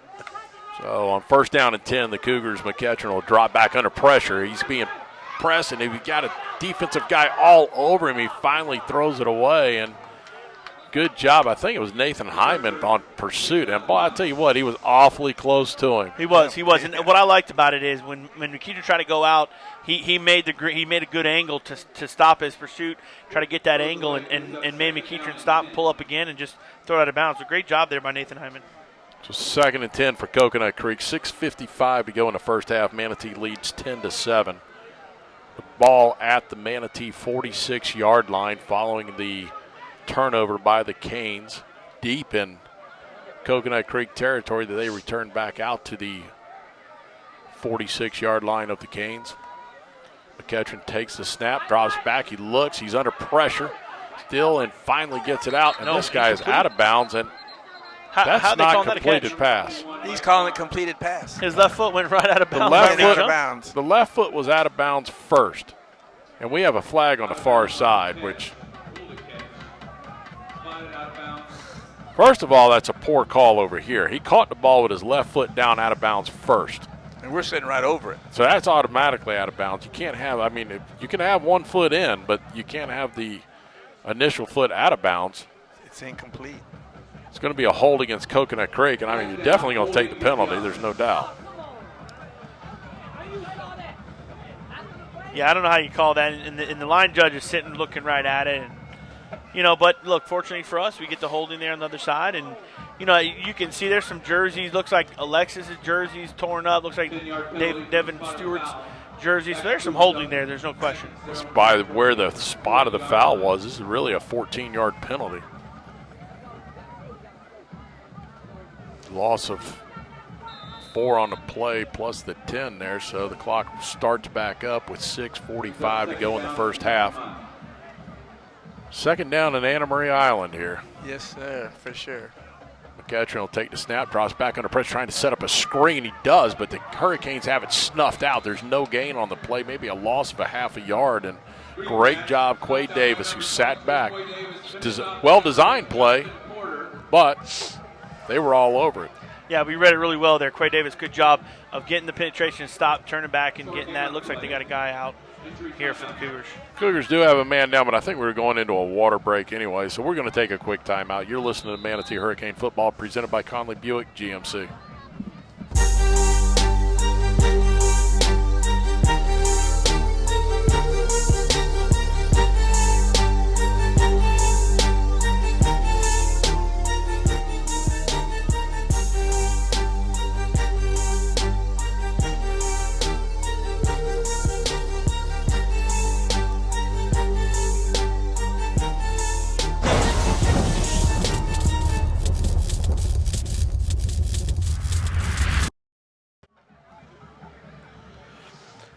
We're back here at Joe Canaan Field at Hawkins Stadium. 6:23 to go in the first half. Canes lead 10-7.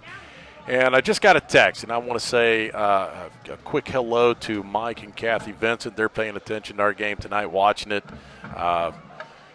Big boosters of the Palmetto Tigers. They were very instrumental in Palmetto football, Palmetto baseball. They were my good friends and very key instrumental people when I was over there coaching baseball. And congratulations to their son, Colton Vincent. My understanding is that he has accepted an offer to go to FSU. He's currently at Central Florida Community College and had a great year this past year. So congratulations, Colton. 3rd down and 13 for the Coconut Creek Cougars. McEachern takes a snap, drops back. He's being flushed out to his right under heavy pressure. He's going to throw it up high. A push-off by Jordan, and there goes the flag, and that's going to be offensive pass interference, something you don't see often in high school football. No question, and it could have probably been a holding down here on Quay Davis as McEachern was trying to run there.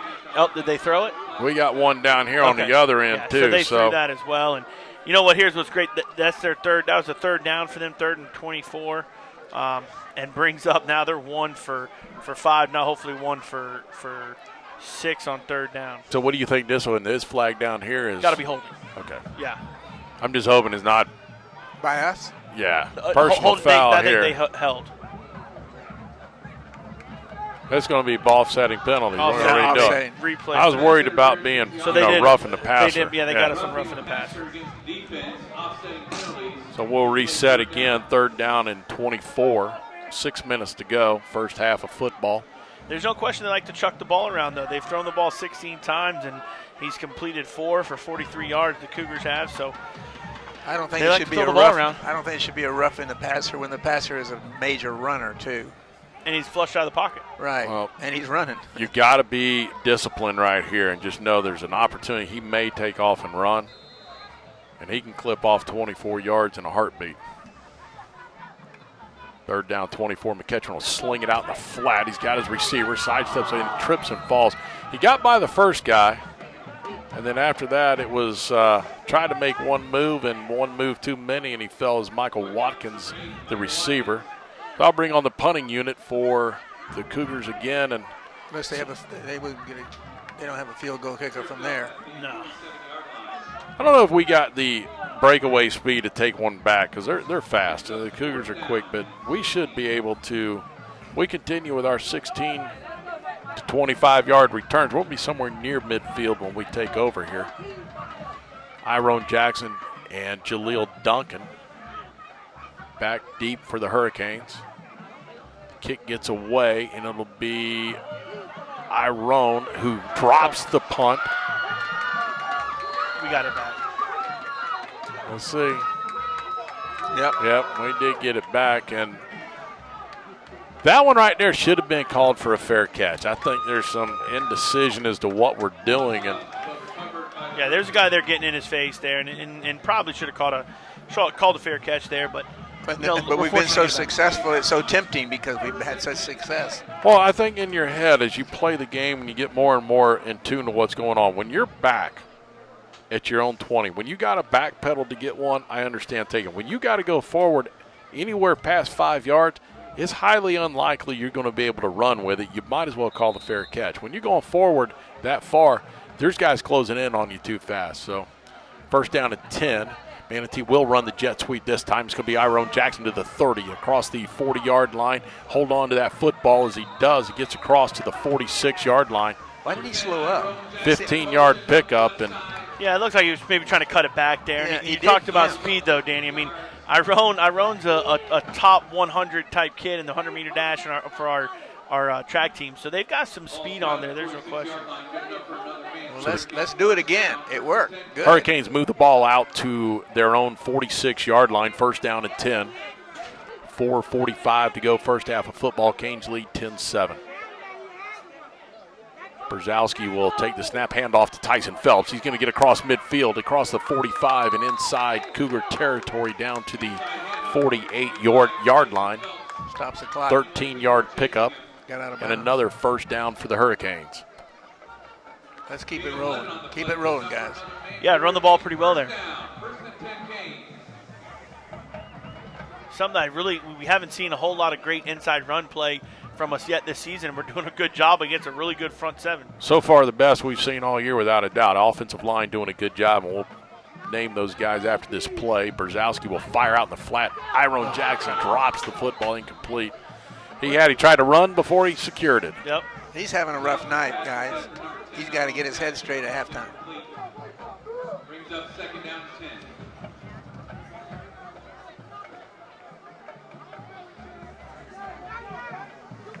Yeah, we'll talk about those guys left to right. Charles Armstrong, Kewan Hawthorne, Quentin Rome, Frankie Robinson, Derek Maurice on that front five. Guys of that offensive line who've been doing a tremendous job this evening. Quick little flare in the flat to Napoleon Harris, a little swing pass, and a loss of a lot of yardage on that one. That's going to be a loss of about 9 yards. Yeah, that play really didn't have a chance. And as soon as they saw us take off there, the outside backer there screamed upfield. And maybe we have something complimentary off of it. Maybe a guy run a slant behind where that guy comes upfield. Third down and 19. And tell you what, for all intents and purposes here, I'd let him throw it deep. Yep, Corbett. Where is he? Where's Corbett? Down here solo. We'll bring him to the interior. They'll put Markel Jackson all the way out. 4 on the play clock. He gets the snap off. This time Brzezowski steps back. He's under pressure. He's rolling. He's going to take it, have to run. He's going to pick up 10, 12, maybe 13 yards on the play before he stopped. He's going to get the ball down to the 40-yard line of the Cougars. And I think you're kind of in between right here. Well, I did hear them talk a little bit about it. It looks like we are going to punt, but they did talk about Axel hit a 55-yarder going in right before the stretch there. So I think 55 and in, tonight, and he's with the win. But we're gonna punt and see if we can get him down there. Nick Bigelow on to do the punting.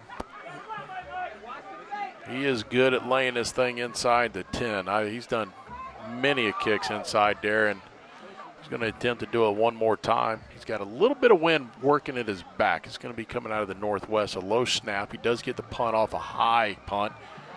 Return man lets it hit, and it hits at the 4 and rolls into the end zone. So got the unfortunate bounce on that one. 3:09 to go, first half of football, 10-7 Hurricanes. We'll keep it right here.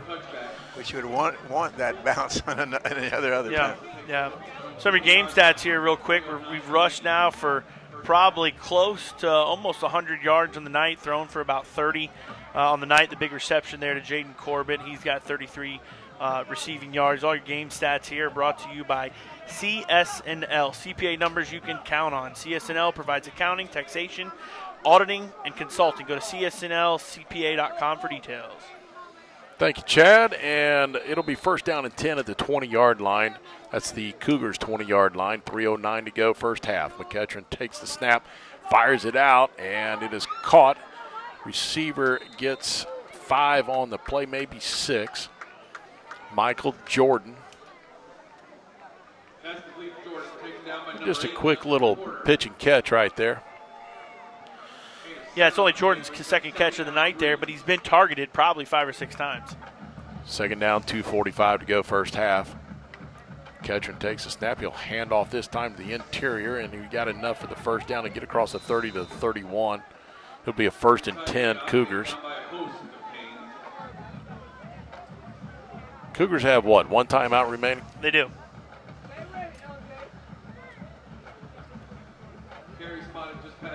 So on 1st and 10 at the Cougar 31. Coconut Creek trying to get themselves down the field.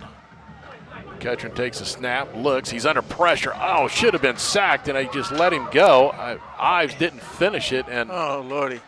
Ryan Ives was all over him and just quit. It looked like he thought he threw it because his head turned like it was a throw down the field. It looked like Ives thought he threw it and didn't finish the tackle. Well, he didn't want to get a rough in the passer. Goes from a loss of 4 to a gain of 3. It'll be 2nd down and 7. 1:57 to go, first half. McEachern takes a snap, drops back. He's going to be under some pressure again. Now he looks to throw. Manatee knocks it loose. The ball is loose, but the Cougars pounce back on top of it. They lost a lot of yards there. Yeah. That was a good play. I don't know who it was that jumped up. Was that Hyman? That was Hyman again. Yeah, Nathan Hyman jumps up and actually made him pull the ball down. He got up. He was about to launch it. He was about to launch it, and Nathan Hyman, great athletic play there. It was a great play. We know they're going to go deep here again. They got time running. Hey, we're touching guys all over the country tonight. I got Kevin Murphy said he's got us turned on up in Ohio tonight. All right. He's going to the Ohio State Buckeyes game tomorrow night. Have fun. Enjoy it. He's got the cool weather up there having fun, but go Spartans. On 3rd down and 12. Again, McEachern under pressure. He's looking. He's still rolling right. He's going to fire it incomplete, out of bounds, and 53 seconds left on the clock. Listen, that's great. Throw it out of bounds. Give us some time here. We're going to probably get the ball inside the 50 if we get a good, decent return here. And so, 53 seconds left, 2 timeouts I think we've got. So, we've got plenty of time here to put some points on the board. How about we return it all the way? That'd be great. I forgot to ask Kevin. He's going to the game. I was wondering if he was going to dot the I when they do it out there. I can see him run out there and do it. Dot the I. All right, Iron Jackson and Jaleel Duncan back at their own 40-yard line awaiting this punt from Romario Beckford. How about a bad snap here? That'd be just what the doctor ordered. Scooting up. Here's the snap. Beckford will get the kick off. Not a great kick, and get away from it, get away from it, get away from it. Actually, looked like it was their place kicker that came in. I there. think he did come in. Yeah. Because he went left-footed. Beckford's been on the right side the whole night. Junior. We want good kickers so we can return them. Hey, here's some local scores here. You got St. Francis Academy 28-7 against Venice. Sarasota up 17-0 against Southeast. Lakewood Ranch up 9-0 against Hempay Christian. Braden River 34-0 against Booker. Braden Christian 33, St. Stephen's 14. All right. That is amazing. Big scores out there. That's a great score. I like that score. I can't wait to see some friends over there at St. Stephen's afterwards. Here we go on first down. It'll be Jace Berzowski rolls out. He's got Jaleel Duncan open, and he just misfires to him. He had him. Jaleel ran a good out route, had his man beat. He was going out of bounds, would have stopped the clock. It was perfect. 38 seconds to go here in the first half of football. Canes lead 10-7. Done a pretty good job tonight of moving the football. Stalled out a couple times on miscues of our own, a couple of turnovers. Where's Corbett? That's what I want to know. Coming down here close to us, Eddie. How about a little slant to him? Let him run. This time we'll hand off to Harris. He got a little bit of running room, and he'll get it across midfield to pick up a 5. And Manatee will take a quick timeout. We'll take a timeout here, too, with 29 seconds to go in the first half. 10-7 Hurricanes. You're listening to Manatee Hurricane Football presented by Conley Buick GMC. No way. I can't. This is what I love. Clean trucks and clean cars. That's what it's all about. Hi, I'm Zach Callis. I'm the owner of American Car Care Center, the friendliest car wash in Bradenton, Florida. We take pride at what we do here at American Car Care Center. Our employees treat your car like they would treat their own. They're here to make you happy, and our motto is, if you're not happy, tell us. If you're happy, tell a friend.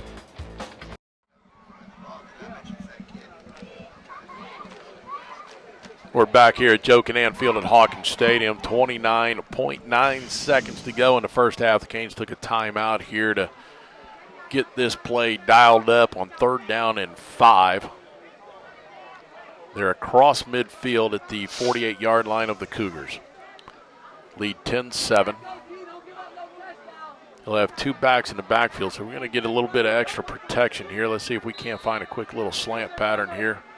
I'd go back to the one Iron fumbled before. He had it beat before. This time he drops back. He's looking at him. He's going to go down the seam. He's got Jaden Corbett there. And there goes the flags. That's pass interference all day long. Corbett had him beat, too. Yeah, no, Corbett had him beat. A little bit grab in there, and you just can't do it. In high school ball, they're going to be way more strict on pass interference and probably another level. But we had him there, and Jace threw it out there to where only he could get it, and pass interference will take the 15. Unfortunately, it's not at the spot like it is in pro football, but we'll get 15 yards marked off. This will move the ball down inside the 35. Give us a first down. 33-yard line. 1st and 10. Hurricanes, 23.5 seconds remain. Let's get some points out of this, guys. Let's get some points out of this. Again, we'll go max protect in the backfield. 2 receivers right, 1 to the left. Brzezowski drops back. He's looking. He's going to fire out, and it's almost intercepted. It was. There is a flag over there, too. I think they're going to get it. May have gotten there a little early with his left hand there. Let's see what we get. If this is a pass interference, this is a great 15 yards going the other way. Yeah, it's going to be on the other side. Looks like the DB may have gotten there a little bit early with his left side there, his left hand. And pass interference it is. Good job. So that'll be another 15 yards. This will move the ball down to about the 18. It'll put the Hurricanes in the Ace Hardware red zone. We're going to have to watch our time so we get to try a field goal at minimum down here. Whatever you're looking for, gifts, gadgets, or just anything in the carpentry area, they got everything you're looking for. I don't care if you're looking to wash your house, something for your boat, they've got mullet nets. You find it, they've got it. You don't even know what you're looking for, and they know. And they've got everything. They always ask me, and I always say, look, I got what I came for, now I'm shopping. Ace Hardware, Manatee Lakewood Ranch location. Jace Brzezowski on 1st and 10. He'll fire to the corner. He's got Iron Jackson wide open. Touchdown Hurricanes. All right. Beautiful throw and catch right there, and he just beat his man off the line of scrimmage. 17-yard scoring strike. Jace Brzezowski to Iron Jackson. What a great score, you know, with just that much time, and they took the ball over, and look what they did. They drove it down and scored. I love this team. We are starting to come into our own a little bit. I love now. this Manatee team. It's an exciting football team. Let me tell you guys, you got to come out and see them play. We love for you to listen to us, but you got to come out and see them in person. They are exciting. All right, so Axel Lafro will come on for the point after attempt. He is perfect on the year. Knock on wood. Right. Hate to jinx anybody. There's a snap. The kick is up, and the kick is good. And it'll put the Canes up 17-7 with 10 seconds remaining in the first half. And, gentlemen, that was a great drive. That was a great drive. 5 plays for 53 yards, 17-yard passing strike from Jace Brzezowski to Iron Jackson. All scoring recaps are brought to you by Buccaneer Pawn. Whether you're buying or selling, visit Buccaneer Pawn, 2 locations, 3119 First Street in Bradenton or 1750 North Washington, Sarasota. That's Buccaneer Pawn. They obviously made the decision they were going to throw on that series because they brought those 2 backs in, which was a great move, too. Yeah, that scoring strike right there is a beautiful pass. And more importantly, let's just say a series of plays right there, and some of our best plays we've had tonight, all of our best plays brought to you by Manatee Memorial Hospital's Emergency Services. Manatee Memorial has you covered 24/7. Coaches were on it that time, though, to bring in those 2 backs and change that up and give him more time to throw the football. That's a huge score, though, coming down at the end of the half. The Hurricanes will get the ball to start the second half. Yeah, so. and 53 seconds when they got the ball. I mean, and then granted, we had 2 pass interference, but we'll take them all day long. 43 seconds and run off the clock, and you score, 53 yards, and that's great. Now just hold them for the next 10 and go in with a little momentum. Axel's got to give it his good leg tonight and kick it in the end zone. We don't want him having returned the ball at all. Axel Lafro on for the Basil's Chicken and Ribs kickoff. He hasn't really banged it deep tonight, and let's see if he can get that left foot into this one and make something happen. No, he'll squib it this time, and it's going to be handled at the 28-yard line or 24-yard line to the 25, maybe to the 26. Why little did we squib do that? kick. You ran seven seconds off the clock Right. there. They're only going to have a chance for 1 play. And the reality is, they're going to be on the 26-yard line. So you give up 6 yards, ran 7 seconds off. I get it, but the only problem is that can be dangerous. If they got a good guy up in the front there to take that, and you don't get your guys down there quick enough, that could be dangerous. But it worked out well for us. They're going to throw it deep right now. That's what they're going to do on us. They might surprise us and try to run it, but it looks like they're in victory formation. Looks like we've got about 4 or 5 guys deep. And So, yes, they will take a knee, and that'll be the end of the first half of football. The Canes up 17-7. We'll wait for Gene as he's going to walk the sideline to find Coach Shakir. And Gene, he's got to be pretty happy with what we've done so far with a 17-7 lead on a pretty athletic program. Hey, Coach, coming into this game, we after a big victory last week coming in, Coconut Creek's very athletic, done some things that kind of got deep on us, but we're able to hold them out, and looks like we're going to be coming and getting the ball coming in the second half. So defense is doing good. Offense is starting to really throw the ball well. Yeah, they are. We just got to stop hurting ourselves on offense. I just think just a little bit trying to do a little bit too much again with our guys. We just got to come out and just execute the things we need to do. All right, Coach, have a good second half. Thank you. I think he said it all in pretty quick right there. It's just more or less we got to take care of the football, protect the football, and good things will happen. So the Canes lead 17-7 at the end of the first half of football. We'll take a timeout, come back with the Shake Pit halftime report. You're listening to Manatee Hurricane Football presented by Conley Buick GMC.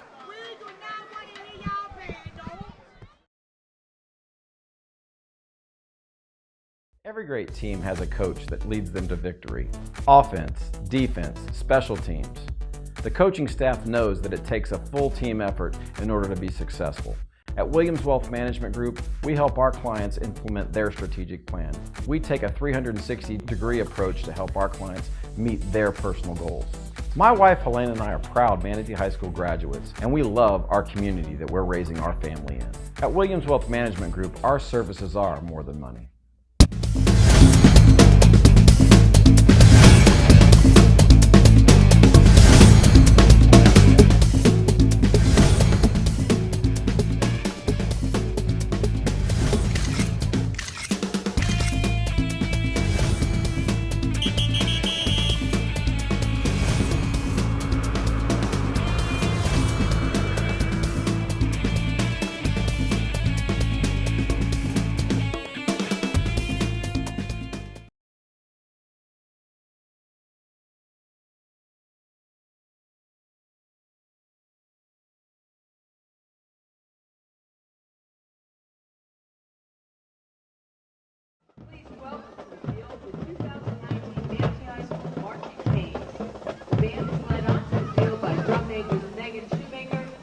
Grand Carnage.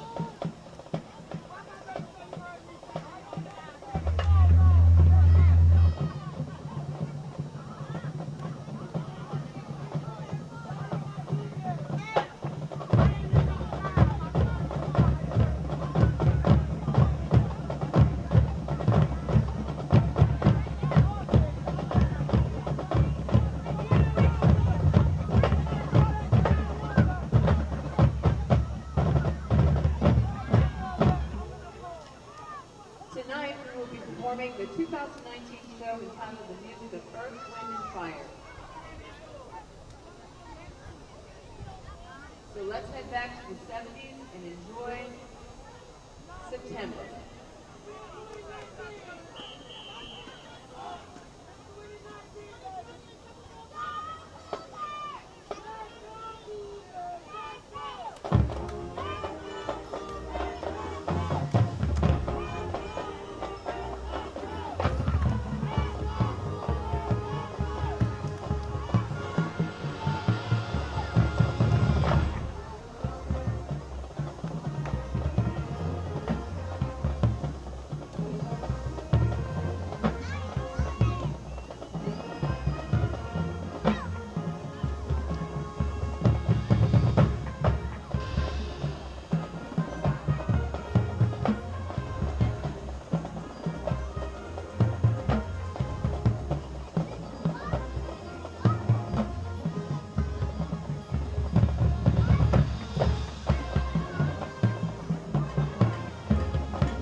Next up, the beautiful ballad, After the Love Is Gone.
the varsity Sugarcanes on Feel It Still.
Under the direction of John Schindler. Additional staff includes Jasper Miller, Andrea Bobrowski, Linda Boone, Julio Montoya, Martin Yanez, Tyler Sardinas, Renee Schindler, Corey Nager, and Samantha Kish. The principal of Manatee High School is David Overhill, and the athletic director is Dr. Danielle Point. Thank you so much for your support tonight, and go Kings.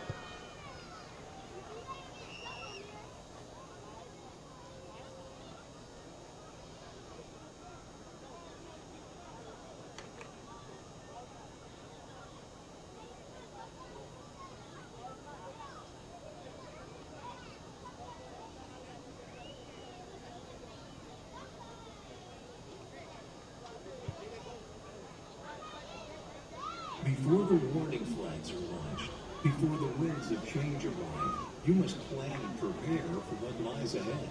Your business and personal finances call for a trusted team to help you achieve your goals with numbers you can count on. Serving this region since 1954, CS&L CPAs provides accounting, tax, audit, and consulting services. Our mission is to understand your unique needs and create exceptional solutions. CS&L CPAs is a proud supporter of Manatee High School. Visit us online to find out more. They say life is better on the water, where the only measure of time is the disappearing tide and the sound of fishermen returning from a long day's work. That's where you'll find Swordfish Grill, nestled along the quiet Gulf Coast in Florida's oldest fishing village. This is a place to relax, to unwind, and enjoy freshly caught seafood. They say life's better on the water.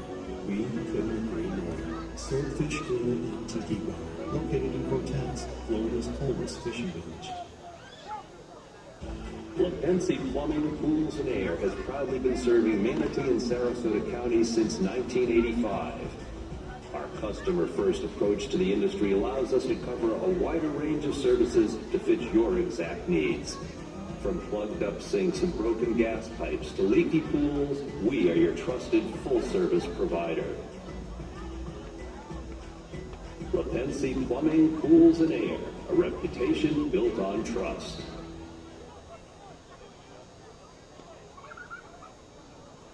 Every great team has a coach that leads them to victory. Offense, defense, special teams.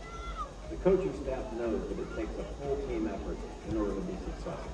At Williams Wealth Management Group, we help our clients implement their strategic plan. We take a 360-degree approach to help our clients meet their personal goals. My wife Elaine and I are proud Manatee High School graduates, and we love our community that we're raising our family. At Williamsville Management Group, our services are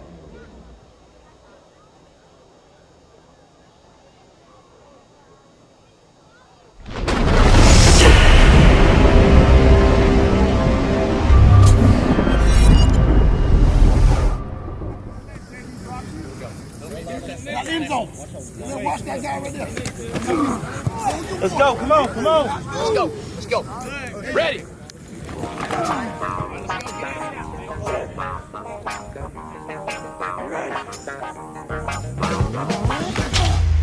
all comes down to this. Who now? Who now? They shall not rest. They shall not rest.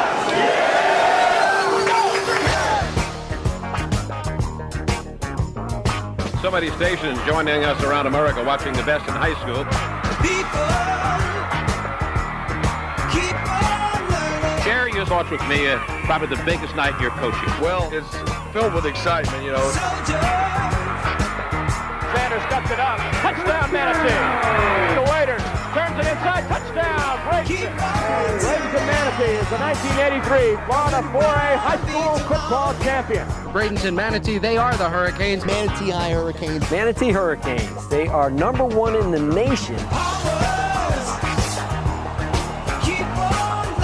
As Manatee cruised to a 13-1 record and claimed the Class 5A state championship. For the 4th time in 10 years, have claimed a state championship. Who's the target? Who's the quarterback? Joe Canan, head coach.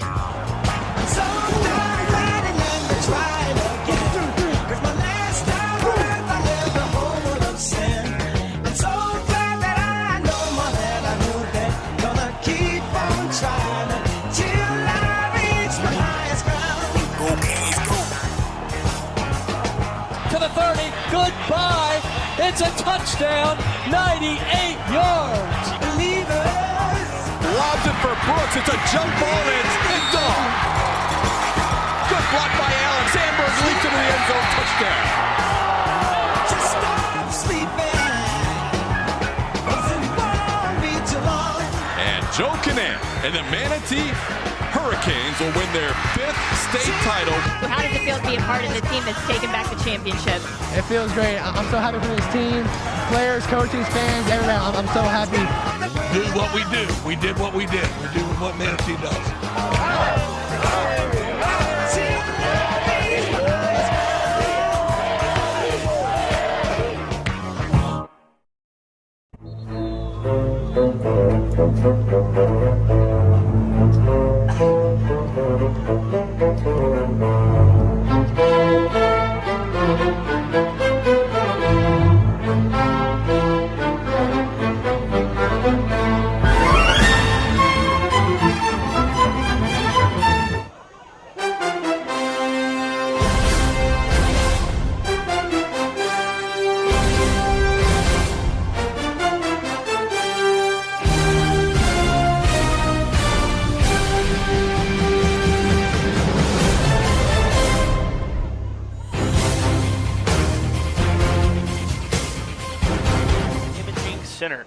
Bose Imaging Center is dedicated to bringing you the best quality radiology imaging. Bose family has been in healthcare for more than 4 generations.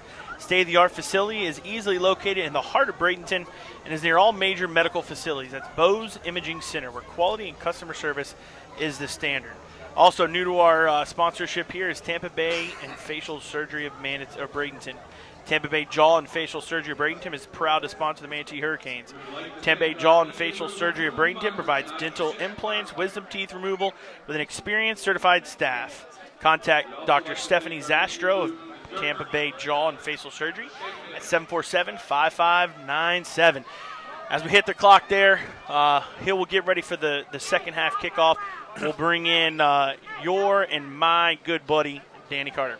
Thank you, Chad, and we'll get ready here for the second half football, the second half Before we kickoff. get started, Danny, I wanted to tell you, I've done this show for over 30 years, and I did it with Dave Bristow, who was the best. But I want to tell you something. You have done a fabulous job. Thank you. Taking this job over as you did, and I just wanted to say congratulations because you are outstanding at what you're doing, my friend. Thank you, Eddie. I appreciate that. It means a lot. I agree, and as I look at you, your head is not getting any bigger, so that's okay.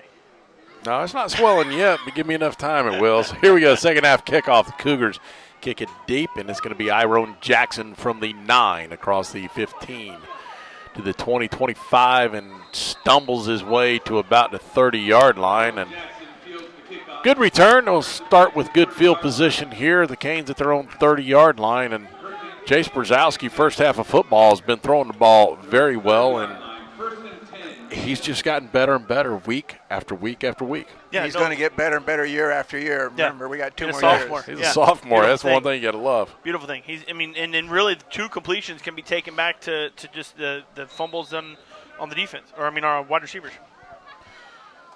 So Jace Brzezowski will start at the controls here at Manatee at their own 30-yard line, 1st and 10. He'll fake the handoff. He'll fire it out incomplete, in and out of the intended receiver's hands.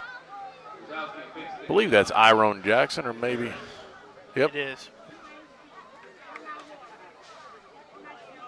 Iron's going to redeem himself here. He sort of had a rough night, frankly. Again, I'm going to always vote that we never wear gray again. These numbers are hardest things to read. My vote's with you, bud. 2nd 10. This time they will hand off to the back. It's Tyson Phelps, I believe. No, that'll be Jamil Williams. His first carry of the night. Jamil Williams, a freshman. He's coming along good. He's a freshman, 5'10", 195. He went up in there a little slow, though. He didn't really look like he was running it real fast, hard. Coming into the game, 22 carries for 72 yards, as long as 15. We need a first down, big time here. 3rd down and 8. Brzezowski takes a snap, drops back wide open. It's Iron Jackson at the 45 to the 50, across midfield to the 45 to the 40, to the 30, to the 20. One man to beat, to the 10, to the 5. Touchdown, Iron Jackson. He made up for 72-yard scoring strike from Jace Brzezowski to Iron Jackson. Really just a 15-yard pass pattern that turned into 72, and what a great job of yards after the catch, Iron Jackson. This is an exciting, fun team, guys. I don't know if you're Nostradamus or not tonight, but you said Iron's he missed that first pass there. And on 3rd down, he takes one for you did call that one. You did call it. Yep. You said he's coming up with a big one, and sure enough. Totally redeem yourself. So that'll put the Canes up 23-7. Point after attempt coming. 11:09 to go, 3rd quarter. And the importance, too, of coming out and scoring, because that really puts a damper on them for the second half. They're all fired up, and then they come out, and then all of a sudden they're down to another 7. Axel Lafreau we were waiting to snap, but the Cougars jumped off sides. Flag down, offside against the defense. No question, just stay there and kick it again. Right. Don't try to go for 2, just get the point. You're up 23-7, you go ahead and just kick it. Yeah, keep the points rolling. Keep that 1 point ahead for sure. Don't drop that. We'll wait for the snap is good. The hold is good. Kick is up and splits the uprights. It's good. So that'll put the Canes up 24-7. 11:09 to go in the 3rd quarter. You're listening to Manatee Hurricane Football presented by Conley Buick GMC. Students, parents, and fans, good the vision Oral there, Surgeons man. of Tampa Bay John Facial Surgery of Bradenton are pleased to I did support too. your high school. We Go are ahead.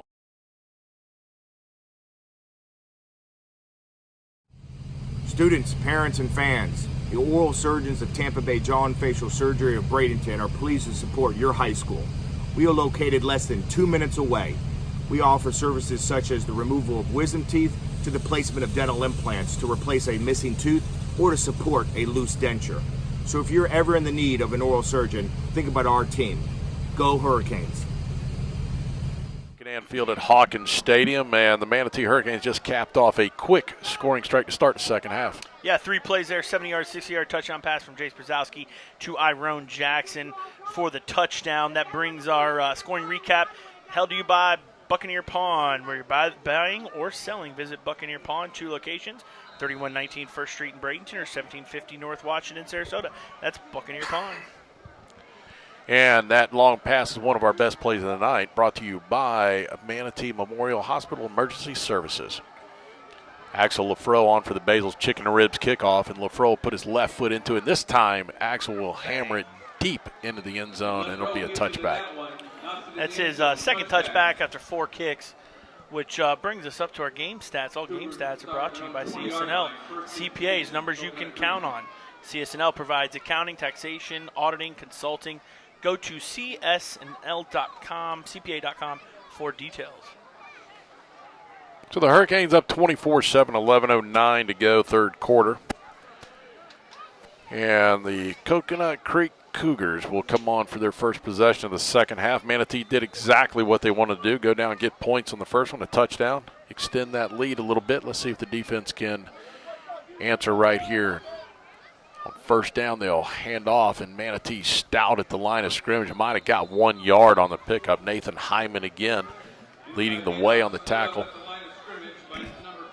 Yeah, great job inside there by Nathan Hyman, reading it and filling the gap as soon as possible, and yard gain there. And I tell you what, I can't say enough. He has progressed quite well from spring ball till now. Absolutely. I mean, that's coming in. He had 26 tackles and 1 interception on the year, and he's picked up a couple more tackles here tonight. Second down and 9. This time, McEachran will drop back. He's going to take off and run on his own. He's got plenty of running room for the first down, an easy 13-yard pickup. Yeah, we didn't. They just ran everybody off there and didn't have enough guys. It looked like Nathan Hyman was trying to get out there, and actually one of their short wide receivers ended up picking up a pretty decent block there. I think that's going to be their strategy, though, to pull everybody back and then let him take off around the corner. Well, all they did was really, they flood 3 receivers. They're going to do it again here. They're set up the same formation. It's going to be 3 receivers to the right. They send those guys out and take off the other way. This time he's going to sling it out. It's going to be Michael Jordan on the reception. He's going to make one guy miss. He's going to get the ball out to the 40-yard line, a pickup of 8. He made some good moves there, but we covered him. Michael Jordan. Great name. It's kind of crazy hearing that name as a wide receiver, I'm not going to lie. He came into the game with 20 receptions, 339 yards, and 4 touchdowns. He's a junior, 6'1". Says 145, but that ain't right. He's got to be 185. His mom and dad were real fans of Michael Jordan. High snap. McEachran will hand it off with plenty of running room straight up the middle, and he had a pretty big hole over there that time, guys. Easily picks up the first down, 16 on the carry. So they move the ball across midfield into Manatee territory down to the Hurricane 45-yard line, and we need a TO.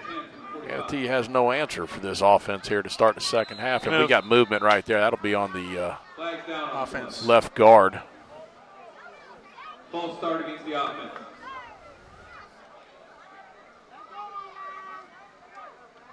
Penalty will back them up 5 yards to midfield.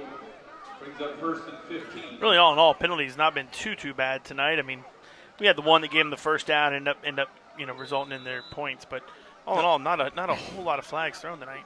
Only thing bad about it is it's the same repeat offense that we shouldn't do offsides like that. First and 15, McEachran will drop back, looks deep. He's going to fire deep, a flag thrown on the play, and good coverage down the field. It was Tyreek Allen on the coverage, stride for stride, but we're another 10 yards. And that ball was thrown 3 yards behind the line. So actually, he's going to bring it back up to the line of scrimmage. So, and that is the one thing that we've been pretty lucky. I mean, some of the penalties we've received, some holding, some pass interferences on that last drive in going in the half. But, good coverage there on that deep ball. He throws a nice ball. He does. He throws a real nice ball. Gets the air underneath there to his wide receivers to get there. But holding backs him up 10 yards. So it'll set up a first down and 15 now. They were at the Hurricane 45 and have gone backwards on 2 consecutive penalties. The ref walked off 12 yards. Hey, I like it. Keep Don't walking. say anything. I say first and 15. Let's try first and 25. I'm sorry. First down, 25.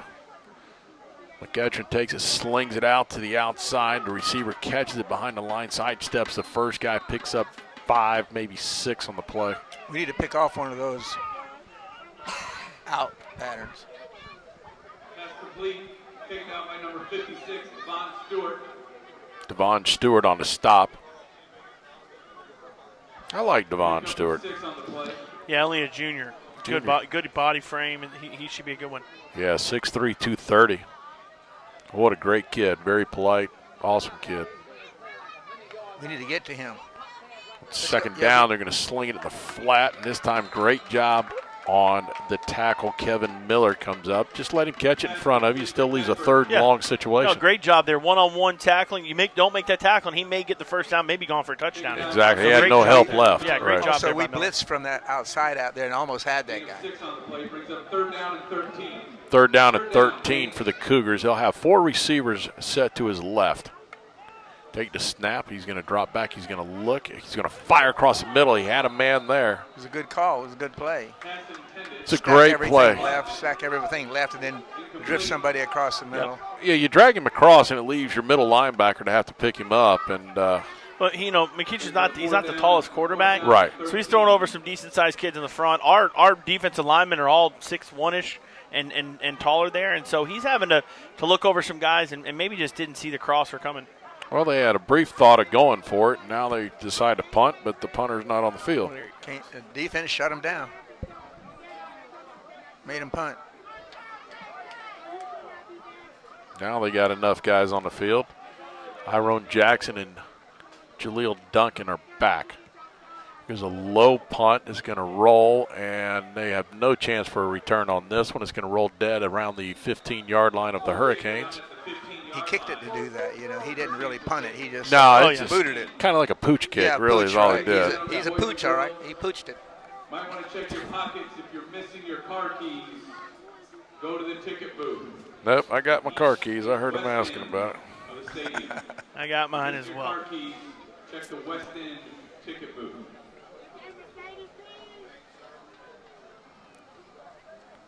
Well, if you're looking for some fun when we're done here, apparently there's going to be a pool tournament at the BR tonight, according to Victor Hoffman. Brought to you by White Claw.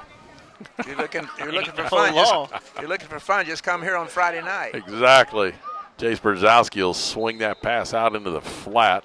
I like I believe that's that Markel Jackson on the reception. He'll pick up 2.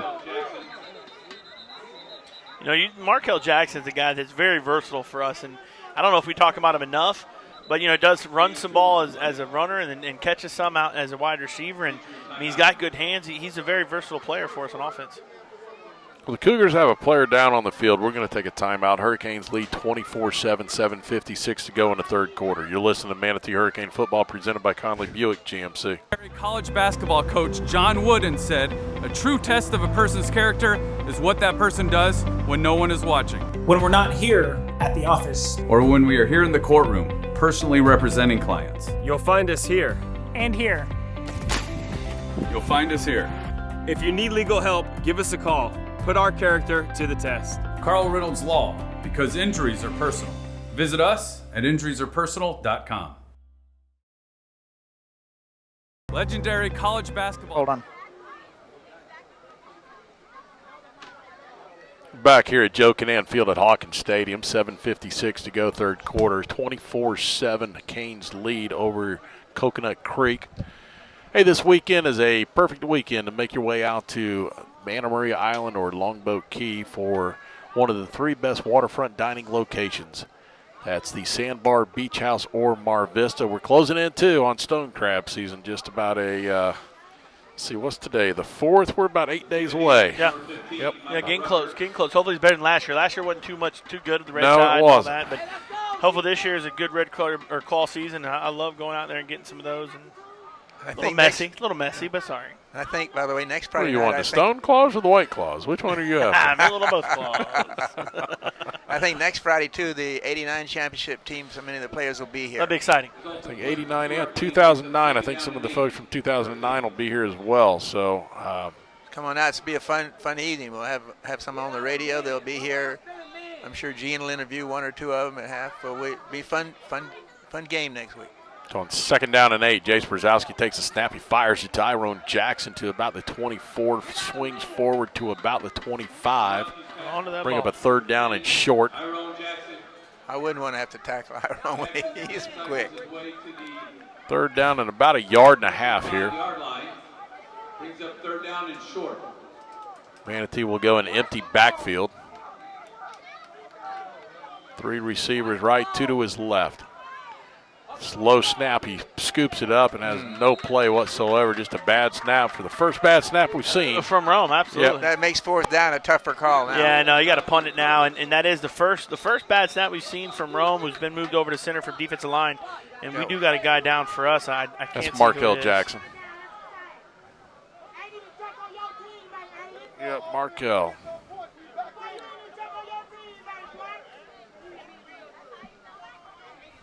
Well, we'll see what. Probably an ankle situation while he's laying there. Really wasn't much of a play.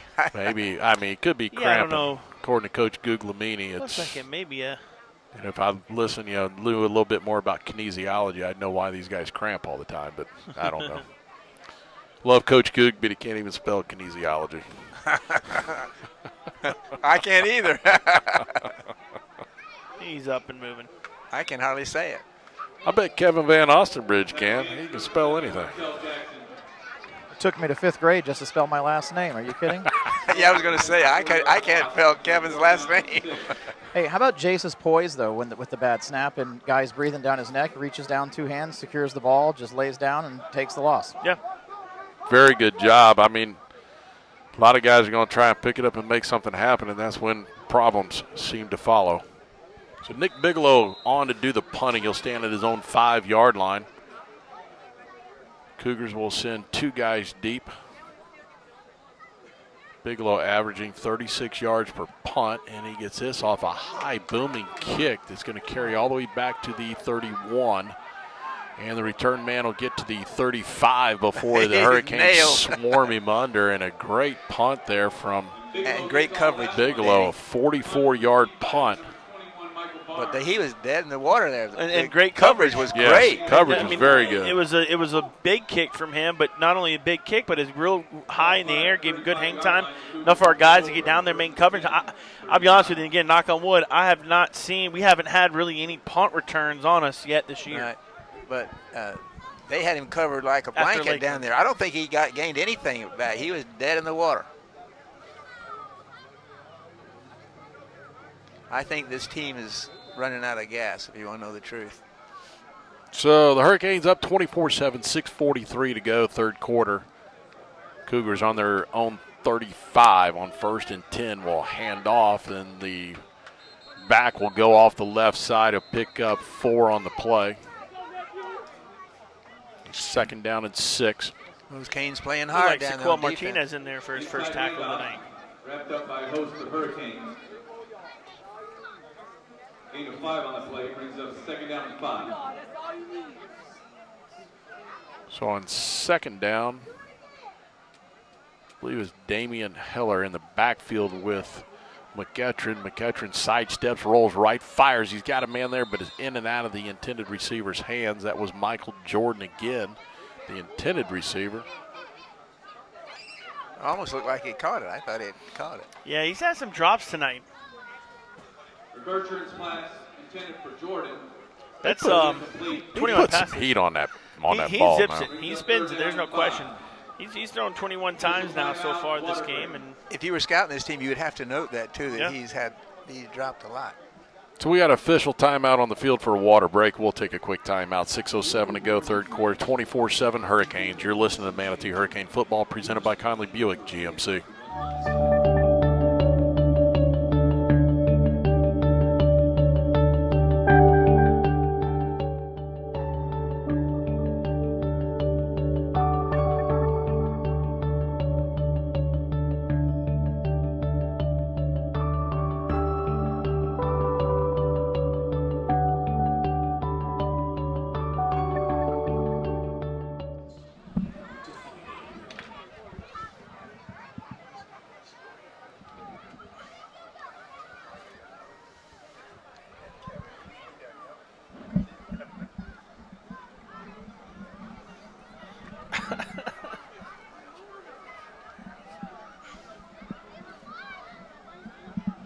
Oh, because of injuries.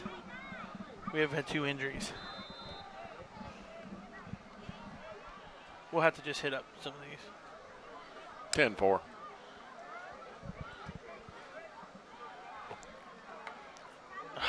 Here we go on 3rd down at the Water break, and the Canes jump offside, so that'll move it to instead of 3rd and 5.5, it'll be The Cougars draw the Hurricanes outside. should be 3rd and short, but let's see if they put it right on, and they do. They put it right on it, so it'll be a first down. Second one tonight they've done. We've done. Yep, and the last time we did that on the 3rd down, it resulted in a touchdown. They scored. Gives them confidence when they're down this close. 1st and 10, Cougars at their own 45-yard line. We need a TO. McEachern takes a snap, fires a quick slant pattern right there. That's a good throw. Good reception by John Blackman. Pickup of 12. Blackman, taken down by number 24, Tyreek Allen. We'll move the ball to the Hurricane side of the football field. It's at the 41-yard line again, 24-7. Hurricanes lead, 6:02 to go, 3rd quarter. Nathan Hyman returns back to the defensive lineup. 2 receivers right, 2 receivers to the left. Bring a man in motion. They will hand off straight up the middle to Damian Heller. He'll pick up 9 on it. It'll be 2nd down and 1. That was a new running back there, L.J. Watkins. L.J. Watkins. A little smaller, little scat back there. A little explosiveness there we haven't seen. 10 carries on the year. That would be his 11th. Got 9 on that play. 2nd down and 1. McEachern's going to fire deep towards the end zone. Game wide open, and it is caught for a touchdown. You know, and the other touchdown was the same thing, almost like maybe identical play. Our defensive backs are just getting lost in the play. And now, look, 5 minutes left here in the 3rd quarter. It's 24-14. All of a sudden, it's a little bit of a game. Now they get a little more momentum back, and we just can't give up plays like that. There was nobody there to cover it. He was just standing over there in the end zone. Well, that was Kevin Miller on the coverage, and almost like he just quit as if we were in a zone coverage. And there's no one else. There's no safety help. Yeah, there's no safety help on a corner route there to the end zone. And again, that's just something that I think it's mental. You got a kid out there, and I know Miller's played a lot, but you're just kind of thinking, oh well, it's the play's over, it's taking too long, and you leave your guy wide open. A lot of confusion here, and I think you're going to end up with a delay of game here for this extra point. Yes, they are. Yep. This will be 5 yards marked off, and being a coach yourself, Kevin, you can't be real happy. You jump off sides, and then you turn around and give up the big play. Yeah, it's just a mental bust in the defensive backfield. And, mental busts happen up front all the time, but people don't notice. But when it happens to a defensive back, everybody knows. Though. It's ironic how we jump off sides and then they score. Yeah, it's twice now. Yeah, it's not the end of the world. We just have to keep them in front of us and not give up big plays. We have a lead. It's not the end of the world for sure. You're right, Kevin, but we still, how we are. We don't like we like to kick tail. Absolutely. I'm with you, Eddie. We get the ball back right here. We'll come down. We'll score. We'll be all right. Junior Larma's on for the extra point, and that never had a chance. That ball was dropped on the snap, and he never had an opportunity to kick it. So the extra point is no good. It's 24-13. We'll keep everything right here this weekend. Again, if you're looking for something to do, head out to the Sandbar Beach House Mar Vista, one of the 3 best waterfront dining locations you can hit. My favorite is the Mar Vista. They've done a lot of different things at all 3 locations. It's always a beautiful view. Come by boat to the Mar Vista. You can come by boat to Sandbar if you want. Even the beach house, run underground over there, jump out and go in and get you something to eat, but sit out there, watch the sunset. The weather's going to be perfect, but you got great football this weekend too. Yeah, big matchup for the Gators. Auburn coming into town, and homecoming festivities. And what time is it again, 3:30? 3:30, big game, and 2 top 10 teams, and this should be a good one. Game you think day they would try an onside here? No. I don't think so. I think they might. The Gators booked Auburn for homecoming. I've been scratching my head about that one too. I don't know why you didn't use last week as homecoming, but that would have been a perfect game for it. Nothing like pissing off your opponent. Yeah, nothing. That's locker room talk right there. It really is. I mean, I just don't understand it. Oh, they're bringing us in as homecoming. It's not like they're the worst team in the SEC. They're one of the best teams. We're going to run this one way back, guys. Here we go with the kickoff and a whistle was blown. They blew it dead. It's going to be offsides, and it'll back them up 5 yards. Good. This is great. This is a break. Absolutely. Get better field position. Well, back them up 5. Do it again. He doesn't have a big leg either. Unfortunately today, too, the Tampa Bay Rays went down in defeat. Game 1 of the American League Divisional Series against the Houston Astros. I'm pulling for them, too. I hope they can. It might help that franchise with attendance and stuff like that. Oh, we're just in a great part of the year right now. You've got high school football, college football, pro football. The Lightning started back up. The baseball playoffs. You got a little bit of something going on everywhere right now. So here we go. Try this at kickoff again. It's going to be a short kick that they're going to let hit. It's going to be picked up, and I think that's Justin Porter.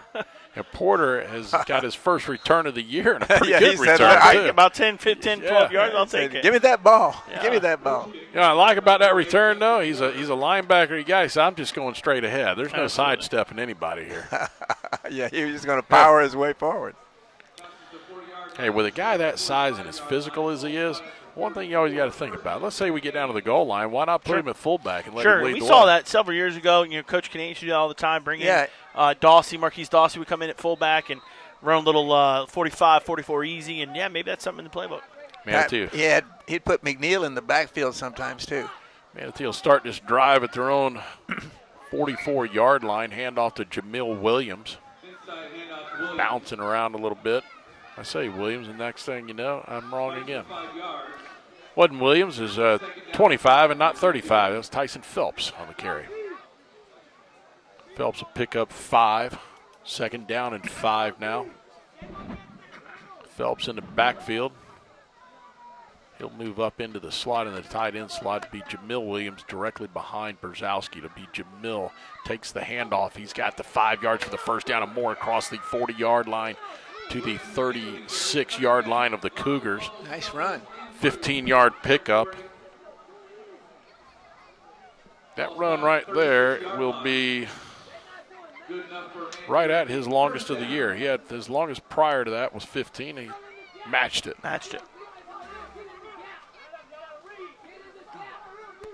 First down and 10 in Cougar territory are the Hurricanes. This time they'll hand off to Tyson Phelps. He tiptoes his way to the line, gets a yard. Not much on that right side. He made something out of nothing. We're going to run this ball and run the clock down is what we're doing. Yeah, and if you look at that, too, there's an option there. Play coming out. Jace could have pulled it and ran the option there. I thought he was going to pitch it. So look for that, coming back. Maybe next time they run that play. This time he'll go with 3 receivers to his right. Jamil Williams will be offset to his left. 1 receiver out wide to his left.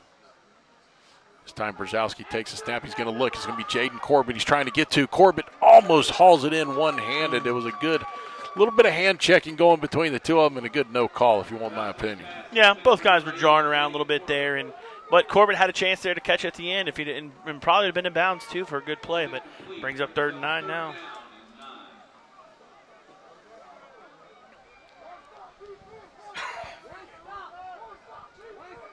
It's 3rd down and 9. The Canes will go 1 receiver left. They will take the 3 receivers on the right, coming with a bunch set in tight to the line of scrimmage.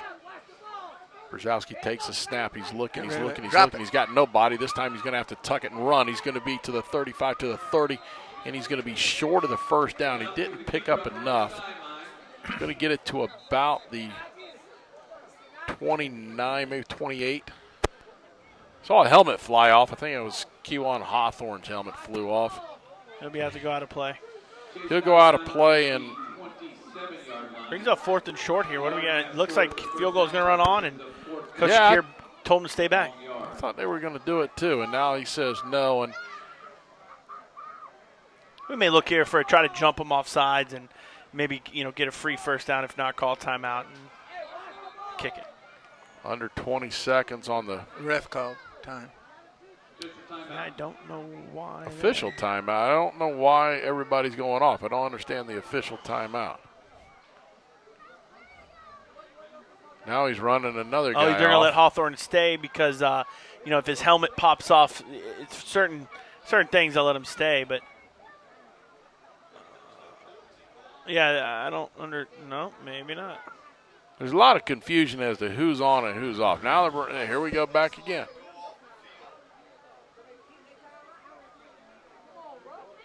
I don't know how they could have confused Kiwan. That was a very confusing. All right, so now we got everything set. 4th down and about 2 yards. It's a long 2. Jamil Williams directly behind Brzezowski. Brzezowski will take it. He'll option it back to Williams. Williams got the running room to get the 1st down and more, and he'll continue on his feet fighting forward. A good job by Williams, an 8-yard pickup and a beautiful option play going off the right side that time. And if that's not trusting your young bucks there, you got a sophomore quarterback, freshman running back on a 4th and 3, in a 24-13 game, and that's a heck of a play call there to trust your guys to do the right thing. Great so the Canes move the ball inside the Ace Hardware red zone. Ace Hardware for all your gifts and gadgets and everything you need around your house. It's Ace Hardware, Manatee Avenue West. And this time, I don't know what happened on that. On 1st down, they just went to hand it to it. And it's like, as soon as I give them some praise, they act like they're back in their Pop Warner days. And yeah, and they're just playing with the ball between themselves. The exchange. I don't know if he stepped on his foot or what he did. Yeah, it's hard to tell what happened right there. So a loss of 2 on the play. It'll be 2nd down at 12. 2:45 to go, 3rd quarter. Canes lead 24-13 over the Cougars. Corbett will be open on this play, guys. Watch. Napoleon Harris in the backfield, and we've got offsides, lined up offsides, and the neutral zone will be the Cougars. We'll get 5 back. So the loss of 2 turns into a gain of 3. Yeah. Not bad. Sounds like a song. 2nd down and 7. 2nd down and 7 for the Hurricanes.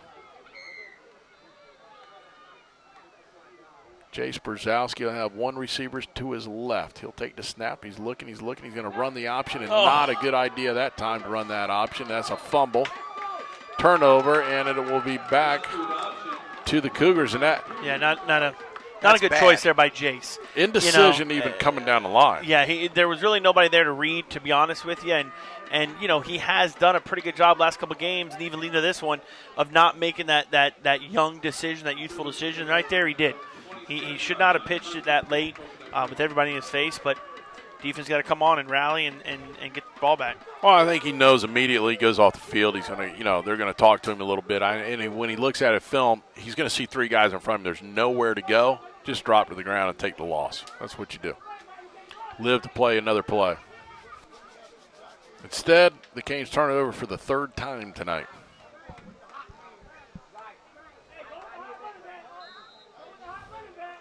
Cougars will take over at their own 27-yard line. That ball's going in the air too, guys. Ketchum will hand it off on the jet sweep, and I believe that's Michael Watkins this time.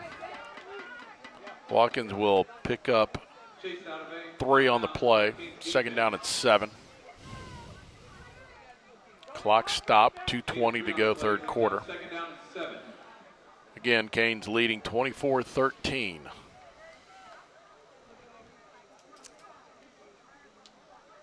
Second down, McEachern takes the snap, looks out, slings it in the flat. Good block out there, and it springs the receiver enough for the 1st down. He's going to pick up about 13 on the play. Watkins again now, back-to-back plays there for him. Yeah, great play. You said they got a great block out there on the secondary. And, look, we can't think this game's in hand with only 2 minutes left. I think that's what's going on in the minds of our players, though. Yeah. 1st and 10, Coconut Creek. We need a turnover. They're at their own 44-yard line.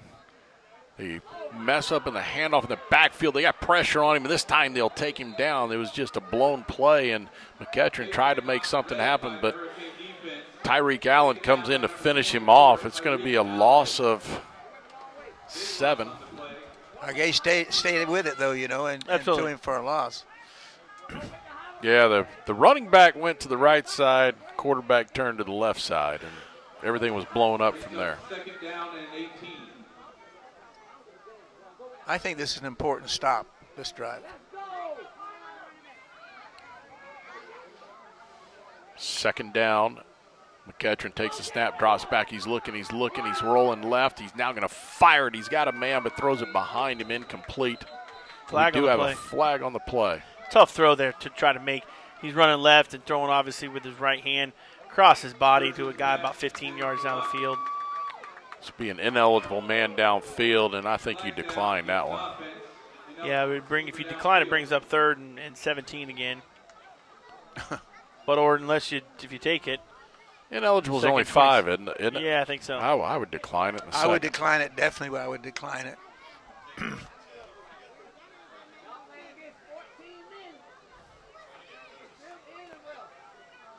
Well, they're trying to sort this out. Coaches are trying to figure out what to do with it. It's pretty simple to me. Yeah, he's going to decline it, it sounds like, but he's just trying to determine if it's a loss of down or not. If you take the penalty, yeah. I think it actually may. He's going to decline it. No, I think ineligible No. is not a loss of down, no. Penalty is declined to bring up 3rd Right. down. To bring 3rd down and 18. DeMarcus McEachern, the quarterback. Well, to ice his arm when this is over. He's made a ton of passes tonight. 3rd down and long. He takes a snap, drops back. He's going to fire it deep. He's got a man down there. A lot of pushing and shoving, and it's almost intercepted. And we do have a flag. What? Two flags. Yeah, we didn't touch anybody. They're going to call that one on Quay Davis. I see this guy signaling number 22, so this is going to be pass interference. We didn't. I don't know if we were 2 yards away from the intended receiver, and we all hit each other. That's a ridiculous call. Wow. It's just inconsistent because there's been a lot of rubbing is racing kind of attitude with these deep balls, and now all of a sudden on this one, which is pretty innocent, he decides to throw a flag. It's just inconsistency. Still going to be 3rd down, though, because it was 3rd and 18, so it's going to set up a 3rd and 3. Fortunately, in high school, it's not an automatic 1st down. We have been close to him every single time. Oh. Where are you going with that ball, guy? There we go. Yeah. Goodness gracious. So from 3rd and 18, a pass interference call sets up 3rd and 3. They've got the ball at the Manatee 49-yard line. McEachern takes a snap, drops back. He's under pressure, and this time he'll go down. A sack. See who that was on the sack. Devon Stewart comes in with a big sack, and that's our best defensive play of the night. American Car Care, that's where you go to defend your car against all the dirt and grime. American Car Care, Manatee Avenue West. It brings up 4th, right? Guys, I got to tell you, I'd go for this if I was them. I would run that trips open formation and hit the wide receiver screen to the wide side. Not a bad call. They are going to go for it, Kevin. Here we go. 4th down and 7. Watch him to run for it if he doesn't sling it. Under 30 seconds to go, McEachern steps back. He's looking. He's going to fire down the center. He's got his man wide open. It's caught. 1st down to the 30-yard line. They got to wake up, guys. We're not even in the fourth quarter yet. This game is a long ways from over. Just entirely too much time. He gave him enough time. He allowed the guy to clear across the field, and we've been putting pressure. John Blackman beats the defender. 1st down and 10 at the Manatee 30. 18 seconds to go, 3rd quarter.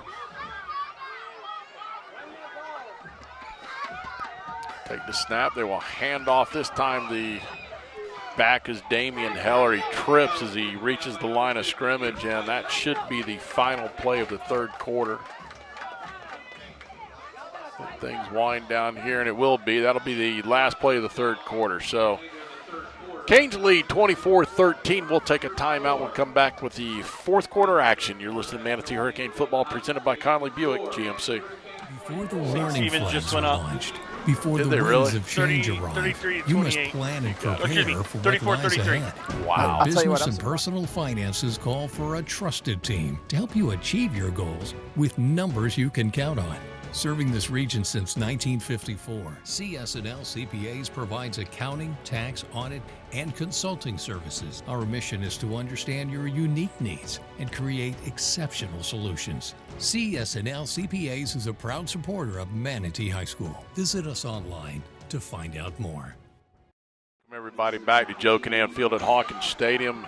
Canes lead 24-13, but the Cougars are on the move here as we get ready to start the fourth quarter action. And what did you just tell me that St. Stephen's finally got the lead back? Yeah, St. Stephen's coming back big time. They were down 33-14, I believe. Now they're back up 34-33. So I know some Falcons fans we saw before the game, the Donleys. I know they're happy about that score. But yeah, I mean, coming back, they trying to go for two, didn't get it. But 3 minutes left in that game. We'll see how that ends out. I mean, give it to BCS though, playing pretty darn well against St. Stephen's. That they are. I didn't think it'd be that close, to be honest Did not. with you. The Canes are going to have to gut it up here to keep this from being a real terrible disaster Yeah. Friday evening. All right, things are set, and we're ready to roll with the fourth quarter action. Be empty backfield for McEachern. Don't and jump he off pulls sides. the Hurricanes off sides. Yes, he did. Well, usually when we jump off sides in a drive, it doesn't end well for us. Maybe we can break that streak here and get something here in defense. We need to step up big here in this possession here, bend but don't break, and get the ball back to the offense. Every time we've been called for offsides, it's come back to bite us. Yeah. Yep. I'm not having a good feeling about this one either. Second down and 5.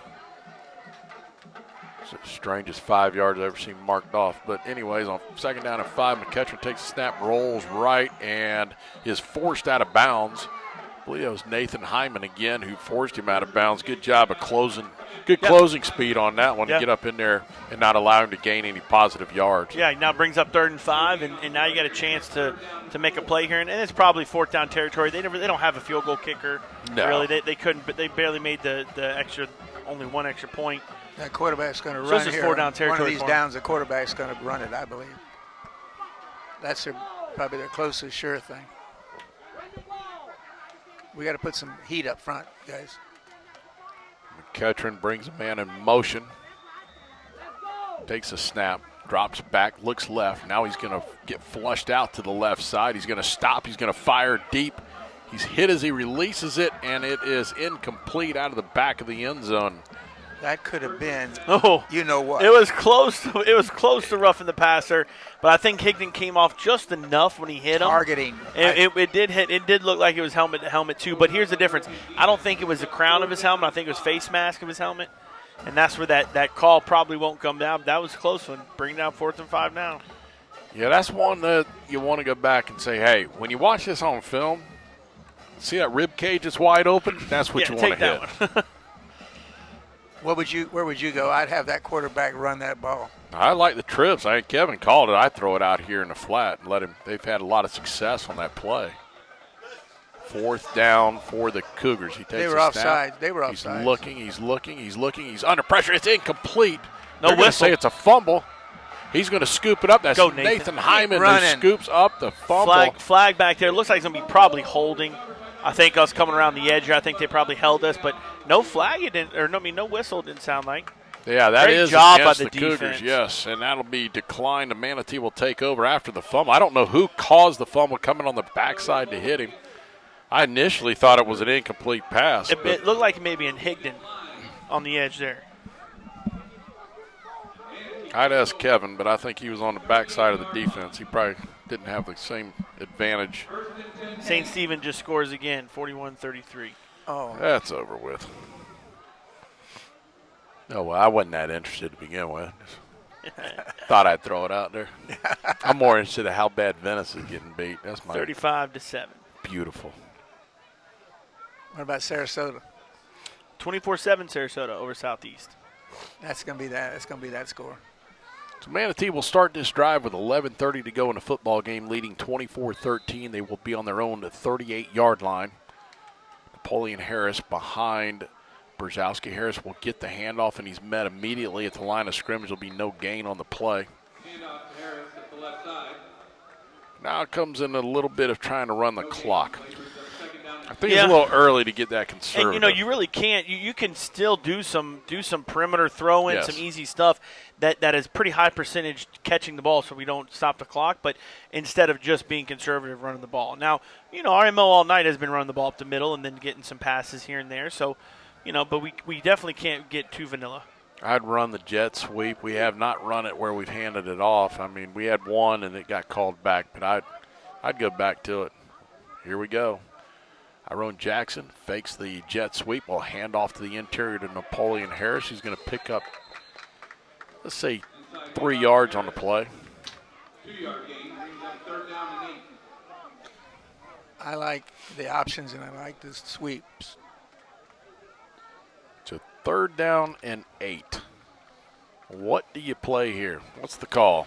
I'd like to get him out of the pocket a little bit, roll him left, and he's a lefty quarterback. Put some trips over there, roll him out left, let him see if he can throw for a first down. If it's not there, take off and run, and we'll see what we do.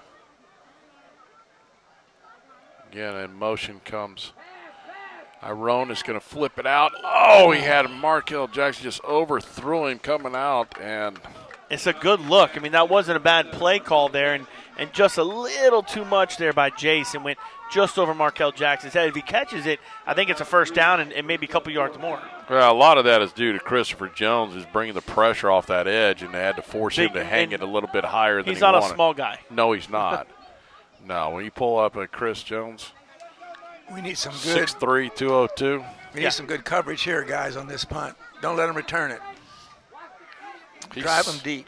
He's 6'3", Jace is 6'1", but still, when you're going that way, he had to go off his back foot and try and throw it and loft it up over the top. Fortunately, it was an incomplete pass, so Nick Bigelow on the punt. He gets the punt off. It's a good one, High spiraling punt that's going to land at the 20, get a great roll down to the 10. The guy's going to pick it up. He's going to sidestep one guy. He's down to the 2 and goes down. Great pursuit by the Hurricanes and a foolish mistake to even try and pick it up. Yeah, and host of Hurricanes absolutely crushed him there when he tried to pick it up. But he was trying to be a hero. Yeah, all you need, though, is, for us, it would have been good if he'd have kicked it around. But great punt there, too, by Bigelow. So it was a great punt. Tremendous punt. We'll put the ball at the 2. We're going to set it on the – looks like it. I can't tell. Yeah, we'll call it the 2-yard line, maybe 3. Let's call it the 3. Okay. So, guys, I'm standing next to Dennis, and 4.5 seconds of hang time on that punt gives your boys plenty of time to get down there. That is awesome. He's been hanging the ball up good the last couple of weeks. And, of course, last week only 1 punt, but week before several opportunities. And, getting away from that rugby style and going back to traditional punting, he's done a really, really good job. We need to keep him deep here. Don't let him out of there, guys. Coconut Creek starting at their own 3-yard line, 1st down and 10. Gutrin will have 2 receivers to the right, 2 to the left. Take the snap, drops back. He's going to fire a quick slant in and out of the hands of the intended receiver, Romario Beckford. And they've helped us out a lot tonight. There's a lot of drops. They have a lot of drops. And I don't know if it's just, nerves, whatever, from the wide receivers, but he is also spinning that ball when he gets it out of his hands. The quarterback's throwing pretty tough balls. You got them this deep right here. I mean, I almost going to want to roll the dice on, you got you guys on an island. Come up. Send everybody. But I'd do some press coverage right here. I'd get right up on the line and take it away. 2nd down and 10. McEachern drops back. He's going to look. He's going to fire across the middle again. This time incomplete, nowhere close to the intended receiver. He's thrown the ball 27 times and has completed 10. That was close. So 10 for 27 for about 100 yards. And 2 of them are on big plays. Correct. Of his 100 yards. Most of them have been relatively short things. When he throws behind the line, he's had good success. When he throws in these slant patterns, I just think he's got too much heat on it. We need to get him in the end zone 3rd down and 10. The Canes will try and stop him here, and McEachran fires it out in and out of the hands of the receiver. And pretty good defense, too. He got a hand in on it. Yeah, Tariq Allen there knocking it out of the way of the receiver and almost got it up there high enough. It's a tip drill and almost could have maybe picked it by the safety, but great job there by the defense. The defense has come up pretty big on some of our turnovers we had, and then now, you get this right here, great play, and, you take away the jumping off sides and those two series. Defense has played pretty well. Well, yeah. Nick Bigelow came on with a great punt, tremendous coverage downfield to start this at the 3. This is going to put them in a lot of pressure. Not a very good kicking team as it is. And let's see how well this turns out as the punter will stand with his heels near the back of the end zone. And the ref's right there. He's going to get it off, and it's going to be a short punt. It's going to land at the 25, and that's going to be a penalty on us that was absolutely uncalled for. It's going to be on Tyreek Allen for holding, and he drug him to the ground. And the guy was 10, 15 yards behind where the ball is. Well, again, generally what you hear when those punts go off and you want everybody out, most teams are yelling, Peter, Peter, Peter. So you got to know at that point in time, just get out of there. Yeah. Stop what you're doing and run. What's the call? What's the call? Holding on us. Yep, so 10 yards from that spot. We would have had the ball at about the 27 instead. Where the flag was thrown, they're going to move the thing all the way back out to the 44-yard line. But it's still in Coconut Creek territory. 9:26 to go in the ball game. Canes lead 24-13. Give us a little bit more area to run the clock down. Some stats. So pad up the stats a little bit, maybe. I think this is Tyson Phelps behind Brzezowski. Take the snap. He will hand off to Phelps, who's going to sidestep one guy. He's going to get out across the 25 to the 20, down to the 18-yard line in a quick burst off the left side. And it's one of the best runs we've seen out of Tyson Phelps all year. He showed some speed there, guys. Yeah. Yeah, about 26, 27-yard run there by Phelps. And he's kind of been hindered a little bit even from Palmetto with an ankle foot injury. First time really being back since then.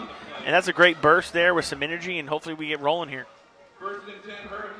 1st and 10, Manatee at the 20-yard line. They're in the Ace Hardware red zone again. Yeah, let's hold on to the ball, guys. Ace Hardware locations at Manatee Avenue West and Lakewood Ranch Boulevard. 1st down and 10. Brzezowski takes the snap. He'll give off to Phelps again, who sidesteps one. He's to the 20, then goes backwards to the 21, and then turns it back upfield. So he bounced off one or two guys before finding his way all the way to the 16. I think they got it to the side. I think they're going to mark him at the 16-yard line. Let's see where they place this ball. Yeah, gain of 4 or 5 there. Not too bad. You know what I like about Phelps on even that last run, the one he got, the 27-yarder. When he hits it, he doesn't look to make too many moves. No. He's just running hash number sideline to try to get to some green grass and get to the edge. So we'll give him 5 on the carry. 2nd down and 5 at the 15-yard line. Brzezowski will hand to Phelps again. He'll turn it up the field. He's across the 10 inside the 9 to the 8-yard line. So it'll be 1st and goal, Hurricanes at the Coconut Creek Cougars 8-yard line.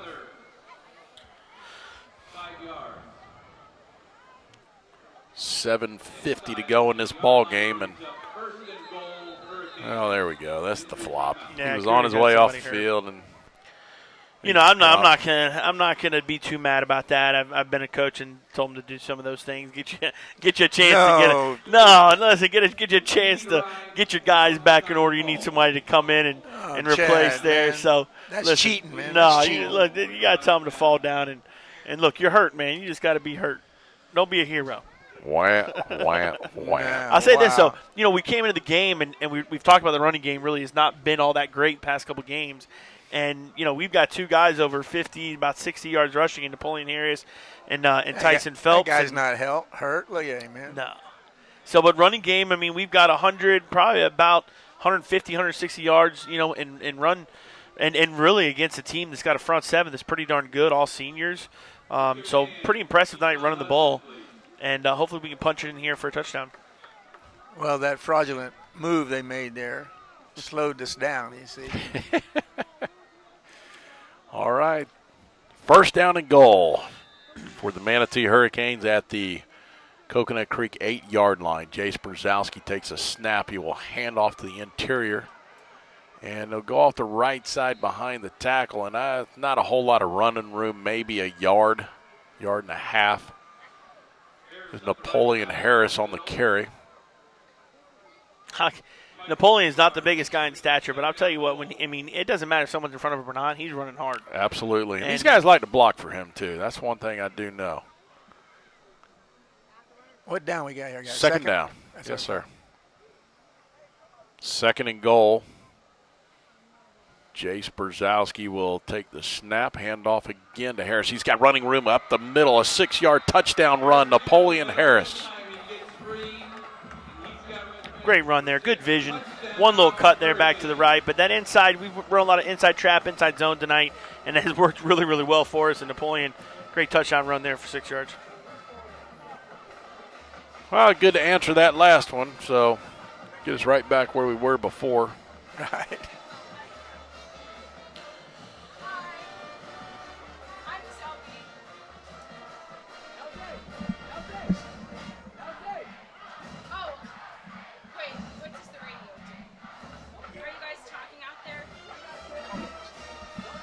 I don't know who this is behind us. This is kind of funny. I don't know. Well, she been drinking? Yeah, I think she was looking for the PA announcer, and that is not. She gave up on that, didn't she? Just ran away. That's hilarious. All right, so the extra point was good. So 6:59 to go in this ball game. Canes lead 31-13. We'll take a timeout. You're listening to Manatee Hurricane Football presented by Conley Buick GMC. You may put us on it instead. The islands of Anna Maria and Longboat Key are incredibly unique, just like the menus at our 3 world-class waterfront restaurants, such as the Mar Vista Dockside Restaurant. A surprisingly innovative menu featuring Hurricanes 5-play drive for 44 yards, capped off by a 6-yard touchdown run by Napoleon Harris to get him in the end zone for the second time of the year. All your scoring recaps are brought to you by Buccaneer Pawn. Whether you're buying or selling, visit Buccaneer Pawn at 2 locations. 30. Finish it up. 3119 First Street in Bradenton or 1750 North Washington, Sarasota. That's Buccaneer Pawn. All right, so the Canes lead 31-13, 6:59 to play in this ball game. Axel Lafro will come on for the Basil's Chicken and Ribs kickoff. Put him deep, Axel. All right, I keep hearing these commercials. Let's kill it.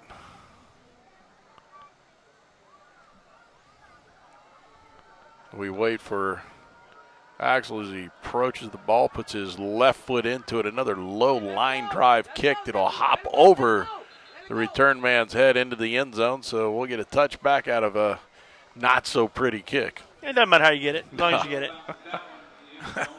It's like a golf score, you know what I mean? Nobody knows how well you played or how well you hit it. It doesn't matter if it looks good. You broke 100. That's all that matters. Yeah, unless you're on television. You're playing with the wrong people then. You play with the guys I play with, we know how you do, all right? We don't lose track of those shots. Unless, of course, you're Kevin Peterson, you double hit the ball like I've seen done I don't know how many times. Fortunately for him, it's not a penalty anymore. When I was in law school, I had a guy we played golf with, and every now and then you'd see he'd be down in the sand trap, and you'd see his hand come up with the ball, throw it up on the green. Good little hand wedge. Yeah, hand wedge is right. All right, first down and 10 for the Cougars at their own 20-yard line. McEachern takes the snap. He drops back. He's under pressure now. He'll be flushed out to the right. He throws it away out of bounds, and that's intentional grounding. There was nobody over there, and he was almost on the ground. Good job. They called it. Good job, Eddie. They just threw the flag on that. Yeah, they Way should to persuade them, baby. Right. They heard. They're listening to the radio. They got headsets on. Well, boy, your eyes are better than you keep leaning on it there. Now. You always say, I can't see that. You see everything. What are you doing? Listen. Don't let the old man in. Remember over there that? Playing possum on me. I told you that before. Don't let the old man in. We got a final in the Venice game, by the way. St. Francis Academy 49, Venice 7. That is that's a behind kicking right there, buddy. Y'all don't buy into that. All that Sarasota Herald going to be a 28-24 game. Yeah. Please. Oh my goodness. They don't know nothing about what's going on there. Nah, I knew that game was going to be a blowout. They're number 3 in the country for a reason. They don't go other places too to lose. They on the road. They like to win big time. Here we go on 2nd down and 18, and they'll just run it off the right side for a small gain on the play. Bring up 3rd down and 16. It says 16. It looks further than that. Closer to 20. Yeah. I don't know what the guy's got on the board. Yeah. I'm reading the board over there. It's more like 3rd and 20. Ketron takes the snap, drops back. He's looking left. He's going to fire deep. We got Tyreek Allen in coverage. Intercepted Tyreek Allen. His 4th interception of the year, and well done. And that is shades of him being a receiver last year, because he just looked over his shoulder and followed it all the way in. Yeah. Beautiful. You don't see a lot of DBs that can run it, and he was there on the coverage as well. It wasn't an underthrown ball or anything like that. It was a good ball, and absolutely right. Just to turn on and continue to run, look over your shoulder, and make that catch. I mean, that just shows like a his receiver, skill. just like a receiver. Shows his skill. Well, we got a water break on the field. We'll take a timeout. 6:17 to go in this ball game. 31-13 Hurricanes. You're listening to Manatee Hurricane Football, presented by Conley Buick GMC. With the summer sun, something's begun. It's our big Summer of Jeep event going on now at Firkins Chrysler Jeep Dodge Ram. Fall in love with the perfect new Jeep for those fun summer days and hot summer nights. During the Summer of Jeep event at Firkins, shop over 200 new Jeeps and get a new 2019 Jeep Wrangler for only $259 a month. Yes, $259 a month. Don't miss the Summer of Jeep sales event. Whatever you're looking for, you'll find it at Firkins. 1st down and 10 Hurricanes at the Coconut Creek 40. They'll hand off to Tyson Phelps off the left side to pick up a 4 on the play. And already away at the break, you know, Kevin, you just brought up a great point and kind of reiterated with everybody of how much fun it is to be a defensive back in these situations. Absolutely, because they're down and they're desperate and they're just slinging the ball all over the place, taking chances. And I was talking to Tracy Sanders about it. Your boys are just out there. Keep them in front of you, and you're just hunting for interceptions. And they got one there with Tyreek Allen. So 2nd down, Tyson Phelps again, it keeps his legs driving. He's hit at the line of scrimmage, but still managed to pick up 3. And we'll set up a 3rd down and 3.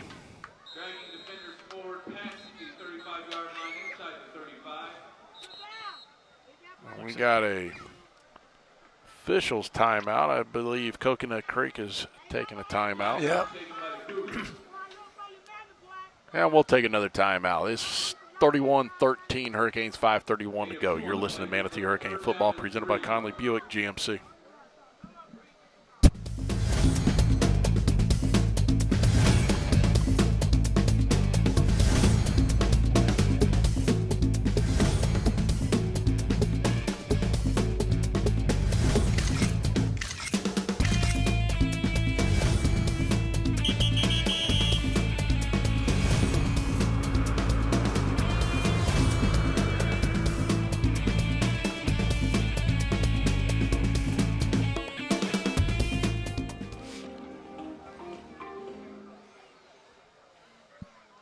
We welcome you all back to Joe Canaan Field at Hawkins Stadium. 5:31 to go in our ball game. Manatee leads 31-13. 3rd down and 3 for Jace Brzezowski in this Hurricane offense. Jace takes the snap, a low snap. He steps back, he fires out. He's got a man there. It's Jaleel Duncan at the 10 to the 5. Touchdown, Hurricanes. 34-yard passing strike from Jace Brzezowski to Jaleel Duncan. That was a great long throw across there like that. Good job by Duncan to separate himself, and I don't know, you can't ask for much more than that. Kevin, you saw that right there, field level is beautiful. Oh, he's wide open. I don't think they were anticipating with 5 minutes left we were going to throw the ball. I was going to say there. You got to like that play call. Now everybody in front of us is down here saying they're running up the score on us. Nail in the coffin, buddy. Yeah, we are. We won't come back next year. This will be a one-time venture between this school and us. Axel Lafro on for the point after. Nick Bigelow awaits the snap, a high snap, but he gets it down. The kick is up, and the kick is good, and that'll make it 38-13 Hurricanes with 5:21 to go here in this football game. And he's perfect for the night, too. He is. Here's your scoring recap. Quick score there. 3 plays, 40 yards, 34-yard touchdown strike from Jace Brzezowski to Jaleel Duncan for the touchdown. All your scoring recaps brought to you by Buccaneer Pawn. Whether you're buying or selling, visit Buccaneer Pawn at 2 locations, 3119 First Street in Bradenton or 1750 North Washington, Sarasota. That's Buccaneer Pawn. Hey, let's not forget, too, that whole thing was set up due to Tyreek Allen and the interception. Right. Extremely athletic play by him and probably the top defensive play, for tonight. Yeah, and all of our top defensive plays are brought to you by American Car Care. Defend your car against all the dirt and grime. Go to American Car Care. Seek out my man Zach down there. Tell him you were at the Manatee game or listening on the radio. Let him know that you're paying attention and want to be a part of what they do there and have him clean your car out. They'll do a lot of details. And whether it's a car wash, I do the ultimate car wash when I go in. Let them take care of everything there. They'll do the 48-hour rain check. So if it rains on you, bring it back. Yeah, unfortunately, it ain't been raining here lately. Has not. Axel Lafro on for the Basil's Chicken and Ribs kickoff. It's another thing. Go there tomorrow, pick you up some chicken, pick you up some ribs, sit down and watch the Florida Gators against the Auburn Tigers at 3:30 tomorrow. Axel Lafro puts his left foot into this kick. It's deep and out the back of the end zone. That's funny. The guys in the back are standing there watching the ball go over their head. Did you see that? Listen, I saw that one go from the jump, and I didn't even have to look up. No, he didn't even move. Chad reminded me one time, the way he sat there and didn't even look at that. I pitched in the game once, and first batter, first pitch, and it was hit so far that my left fielder never moved. Never moved. I was the only one that looked. I want to see how far it went. I mean, that thing was blasted. I was like, oh, my goodness. Went over his head, huh? Yeah. Hey, listen, people say what they want. If you've never given up a home run, you ain't pitched long enough then. It's true. I've given up some doozies. I say keep the first team in there on defense, too. Sure, why not? Shut them down. Again. All right, so the Cougars will take over on their own 20-yard line with 5:21 to go in our ball game. 38-13 Hurricanes. We should have a running clock, too, Getting close. It'll be a handoff off the right side. Manatee swarms over the running back, a pickup of a yard on the play. Here's something that won't be talked about too much when I bring it up here. The bringing motion over this side. It's a great job by Higdon to stay home and not attack the zone part, because the quarterback and the offensive coordinator are going to see that. And if he attacks it down line of scrimmage, now they're going to give that next time. So great job by Higdon there to stay home on this backside. 2nd down and 9. McEachern takes the snap. He's going to fire the slant pattern. He had his man there, just a poorly thrown pass that time. He's thrown pretty good tonight. He had the guy open on the slant, and he just didn't throw it. Yeah, it looks like you can see Miller and Tyreek Allen talking a little bit. It looks like probably miscommunication there on who should take the slant and the out route there. And but yeah, he was wide open. 3rd down and 9. 3 receivers left, 1 to his right. 1 man in the backfield with him. McEachern takes a snap. He's going to fire it out here in the flat. It's Michael Jordan. Sidesteps the first guy, but not enough for the first down. He's going to only pick up 4 on the play. Nathan Hyman on the tackle. Great job there. It was.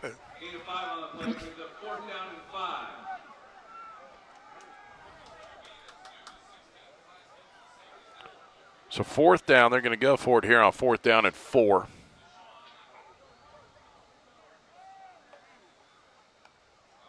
McEachern looks back to the sideline for the play, and got 14 on the play clock, down to 10.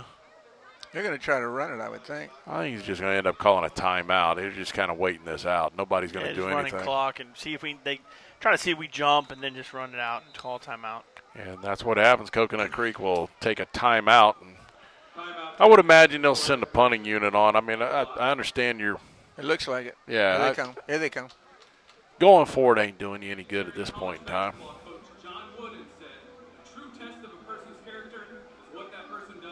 Well, what do y'all got on the dockets for tomorrow? Football. Yeah. Football. Football it is, man. Trying to think. We got a couple of decent noon games. Not anything great. I think I'll probably Iowa, be up. I'll be up by then, but barely. Was it Iowa, Michigan? When we stay up late on these games, I mean, I'm out. Man, I can't make it past like 6 o'clock. Yeah, the dog will have me up about 6:30. So, I think Iowa, Michigan's at noon. Yes. That'd be a decent one, Big Ten battle. That's because probably end up being like a 7-3 game. Michigan loses. You know what I mean? Yeah. Hope Michigan loses. Yeah. Oh, without a doubt. All right, so Coconut Creek on to punt. 3:56 to go in our ball game. Gets the punt off. Another high kick. Fair catch called for by Jaleel Duncan, and a good job of coming up and taking that and not letting it hit the ground. So, well, Tyreek Allen was there and back instead of Iron. I don't think Tyreek Allen has really not returned punts. I don't think he really wanted it.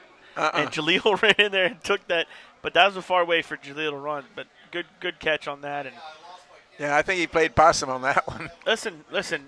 I wouldn't mind seeing another run here. We got some twos guys coming out. Let's get another score in here. And let's do it. Yeah, I want another one, man. Work on running the ball a little bit. Yeah, pitch it. I'd like to see us do a little pitching or, little things, different things. Outside. Get it outside. I was curious if Jace would come back out, and he is. Why don't we have a running clock, guys? We're not up 35. We're only up 25. Man, I thought we were. Oh, Lordy. So it'll be a handoff to Tyson Phelps. He keeps his legs and still driving forward, and pickup of 4. Yeah, listen, I know that you're an attorney, but I'm going to work with you on math skills. I'm terrible on math. I don't get paid for numbers. We'll work on that a little bit. For doing numbers. I'll get you in math, and I'll work with Kevin on some spelling. I mean, we're going to get there. Yeah. 2nd down and 6 for Manatee. Tyson Phelps in the backfield on the right side of Jace.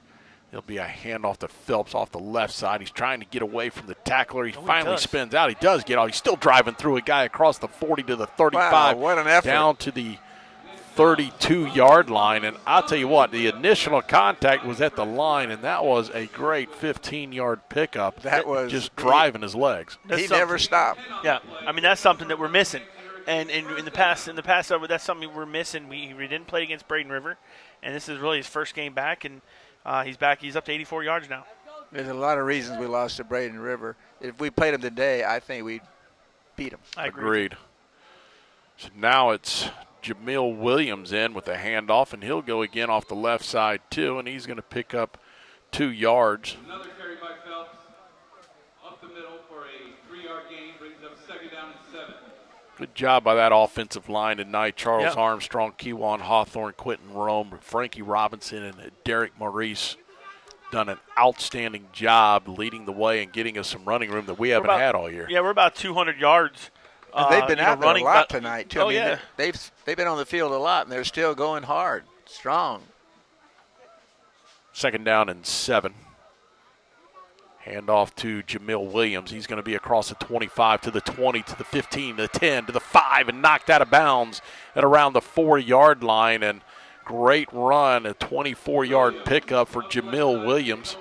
That'll be his longest run of the year, and that'll be 1st and goal for the Hurricanes at the 4, and the Canes are in the Crowder Brothers Ace Hardware red zone. He's fast. Yeah. I didn't realize how fast For a freshman kid, he got the edge there, and hatch number sideline, got the edge, and almost took it to the house. What year is he in? Freshman. Ooh, man. Tyson Phelps will be in the backfield. He'll flank Jace Brzezowski to his right. Now we're going to run the clock down a little bit. Yeah, right at 2 minutes to go in the game. It'll be a handoff to Phelps, and he's going to waltz his way into the end zone. Touchdown, Tyson Phelps, 4-yard run. I'm so glad to see him get that touchdown. He's up to 90 yards now, and I was waiting to see if he was going to get a chance to get in there and get a touchdown. They didn't have a man over there. And great job by him for a little 5-yard touchdown strike. Well, this game was kind of a little tight there through the first quarter and a half, and the Canes slowly in the second half have really began to run away with things. And I think we're in better shape than this team, if you want to know the truth, too. Absolutely.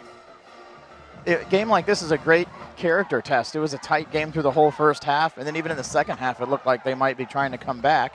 Right. But kids stuck with it, toughed it out, and now the ride back to Coconut Creek is getting longer and longer every drive. Well, fortunate for them, traffic shouldn't be quite as bad. Kick is up and good by Axel Lafro. That'll make it 45-13. And, you know, Kevin, let's talk a little bit about how important a big win here. We're going to go back-to-back weeks, 58-0. You're up 45-13, and another big district clash coming next week with Sarasota. Absolutely. I think that we have some confidence. You know, you can lose the locker room used to come out of the whole 0-3, and hats off to the coaching staff, keeping the kids' heads together, come on, keep grinding. The win last week was a huge confidence builder, and then this week I think we've pretty much put it together. And Sarasota looks good. Looks like they thumped Southeast this week, and it's a big district game at our place. We should have a full house for that game. Should have a lot of people here. The two state championship teams will be here, and I think you have a great atmosphere next week, and our kids should be hyped up and jacked and ready to go. I think that the team is as ready as they can be. Yeah, scoring recap on that last 5 plays, 49 yards, 5-yard touchdown run by Tyson Phelps. All your scoring recaps are brought to you by Buccaneer Pond. 2 locations, 3119 First Street in Bradenton or 7050 North Washington, Sarasota. That's Buccaneer Pond. Also, all your game stats tonight are brought to you by CS&L CPAs, numbers you can count on. For more information about accounting, taxation, auditing, and consulting, go to cslcpa.com for details.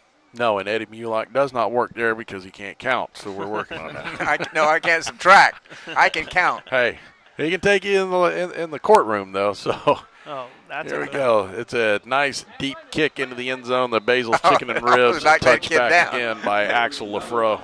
Did you see that? That kid almost got knocked down catching that ball.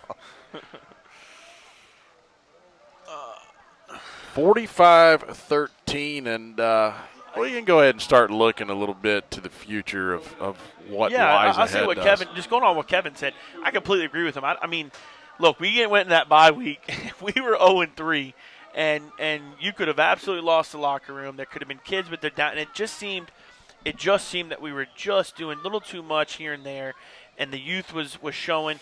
We get that bye week, and all of a sudden the past 3, you got Kathleen to Lakewood Ranch, now to here. And we look like we're starting to click. Even tonight with 3 turnovers. And, defense helped with a couple other turnovers added to it. But, I mean, I don't think we could be in any better position to be where we need to be next week against Sarasota for a big district game. This is an entirely different ball club right now than we've had in the beginning. Believe me, when we played Braden River and Palmetto. So on first down at 10, McCutcheon bouncing around a little bit back there, and he's finally going to go down. I think it's a different quarterback now. Looked like a different number running around in the backfield. I'm not sure who it was. He's short like the other one. They're both short if it's a new one. Yeah, it'd be interesting to see if Sarasota, I don't know if Kevin knows with any information down there, it'd be interesting to see if Sarasota had their quarterback back. They had him in the first couple games, lost him the last 2 losses. Wonder if he was back. Not only lost him, they lost their backup. They had to go all the way down to the tight end. That's right. So I talked to Coach Hodges, and he told me that the Manatee game was the earliest projected return date for his quarterback. So whether he's back or not, I don't know. Wow. So that is a new quarterback. It's actually Deshaun McCutcheon, the brother of DeMarcus. Tries to throw the ball to the right side. Is incomplete over the head of the intended receiver. We're down to 1:07. Clock is stopped. It'll be 3rd down and 14. We've got to beat Sarasota next week, though, if in fact we want to win the district. Oh, no question. Yes. No question. Look, the way that it may turn out if we beat them, now we got Venice, and Venice is not. I just think defensively, and we did get the rear view film, by the way, the Venice rear view film.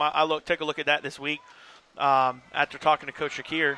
Yeah, Coconut Creek is going to rip one off, and Quay Davis is trying to track him down. He's got one last-ditch effort, and it goes down in the end zone. He just tripped him up, but he does score a long run right up the middle that will just make your stats look horrible. Yep. Went from looking tremendously good touchdown. to a long run, and hey, it is what it is. No big deal. Yeah, I guess our second guy's in there and get some playing time. But, yeah, you don't want to ever give up a pass play like that. But, going back to Venice, I watching the film on them and Riverview ran the ball on them. Riverview, played really well on offense. Very similar. If we can do something on those lines, I don't think Venice defensively, especially on their front interior guys, their front seven, I don't think they're as good as they have been in the past. I think their back seven's probably the best they've had skill-wise. But I think, there's a chance playing. And it's one game. Anything can happen in one game. That's going to boil down to that game for the win of the district. It's going to be a good one. In my mind, no question. So as Jim Carrey once said, so you're saying we got a chance? So you're saying there's a chance. I like that. I like that. Wait for the extra point, and it looks like they're going to go for 2 because the kicking woes they have, which I don't blame them. They'll bring a man in motion. McEachran's rolling out. He fires it in, and it is incomplete. It hit the ground. Incomplete. 2-point conversion is no good.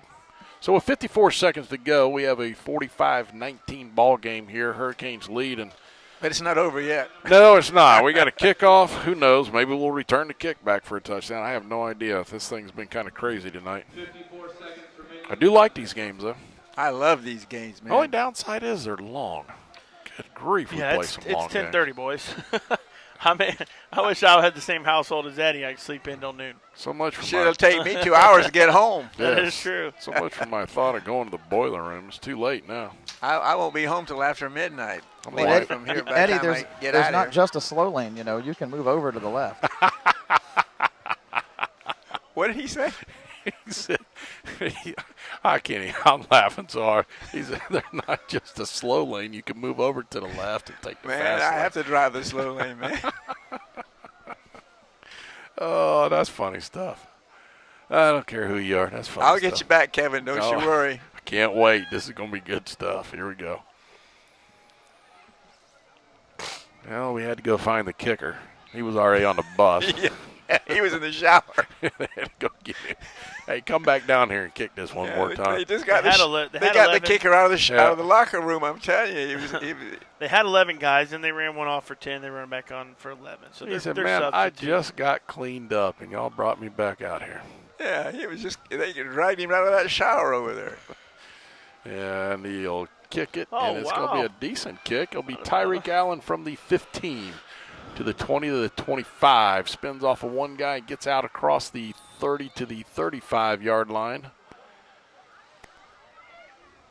The one thing I'll give seconds. I'll give some credit to Coconut Creek. Look, traveling over here this long, we've done it many times over to Fort Lauderdale, playing St. Thomas Aquinas. It's not an easy drive to get over there, and they're playing hard. I wish them hopefully they win out the rest of their season, have a good ride back home tonight. But good victory by us tonight, and I'm ready to go next week for the big district game for Sarasota. I want to get down to the big game. Sarasota is a big game. We have to win that game. Tell you how big it is. It's been a long time, and I'll have to research it again. It's been quite a while since we've played Sarasota. It used to be one of the longest rivalries in the state. Just getting ready to say that was the longest rivalry in the state of Florida. We stopped in 2016.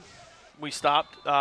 My last year coaching, we didn't schedule them. We couldn't because we went to that district that had 8 teams or 7 teams, and we couldn't get them on the schedule, couldn't fit them in. And that broke the streak as the second longest. And we may still be the second longest streak. It's just not currently active anymore, and we're starting back over at 1. But that's going to be exciting to bring them back, get that rivalry back going again, and also celebrate 89 state championship and 2009 state final team, and that'll be a good atmosphere next week. I can remember a Sarasota Manatee game when I was in junior high school, and I rode down with a bunch of people, and we sat outside the stadium while it rained the whole time, and Manatee recovered a fumble in the end zone to win the ball game. It was a real close game. So Manatee takes a knee in the victory formation, and it'll be a final score here tonight, 45-14 Manatee over Coconut Creek. We'll take a timeout, come back with the Shake Pit postgame report. You're listening to Manatee Hurricane Football presented by Conley Buick GMC. Hey, I want another.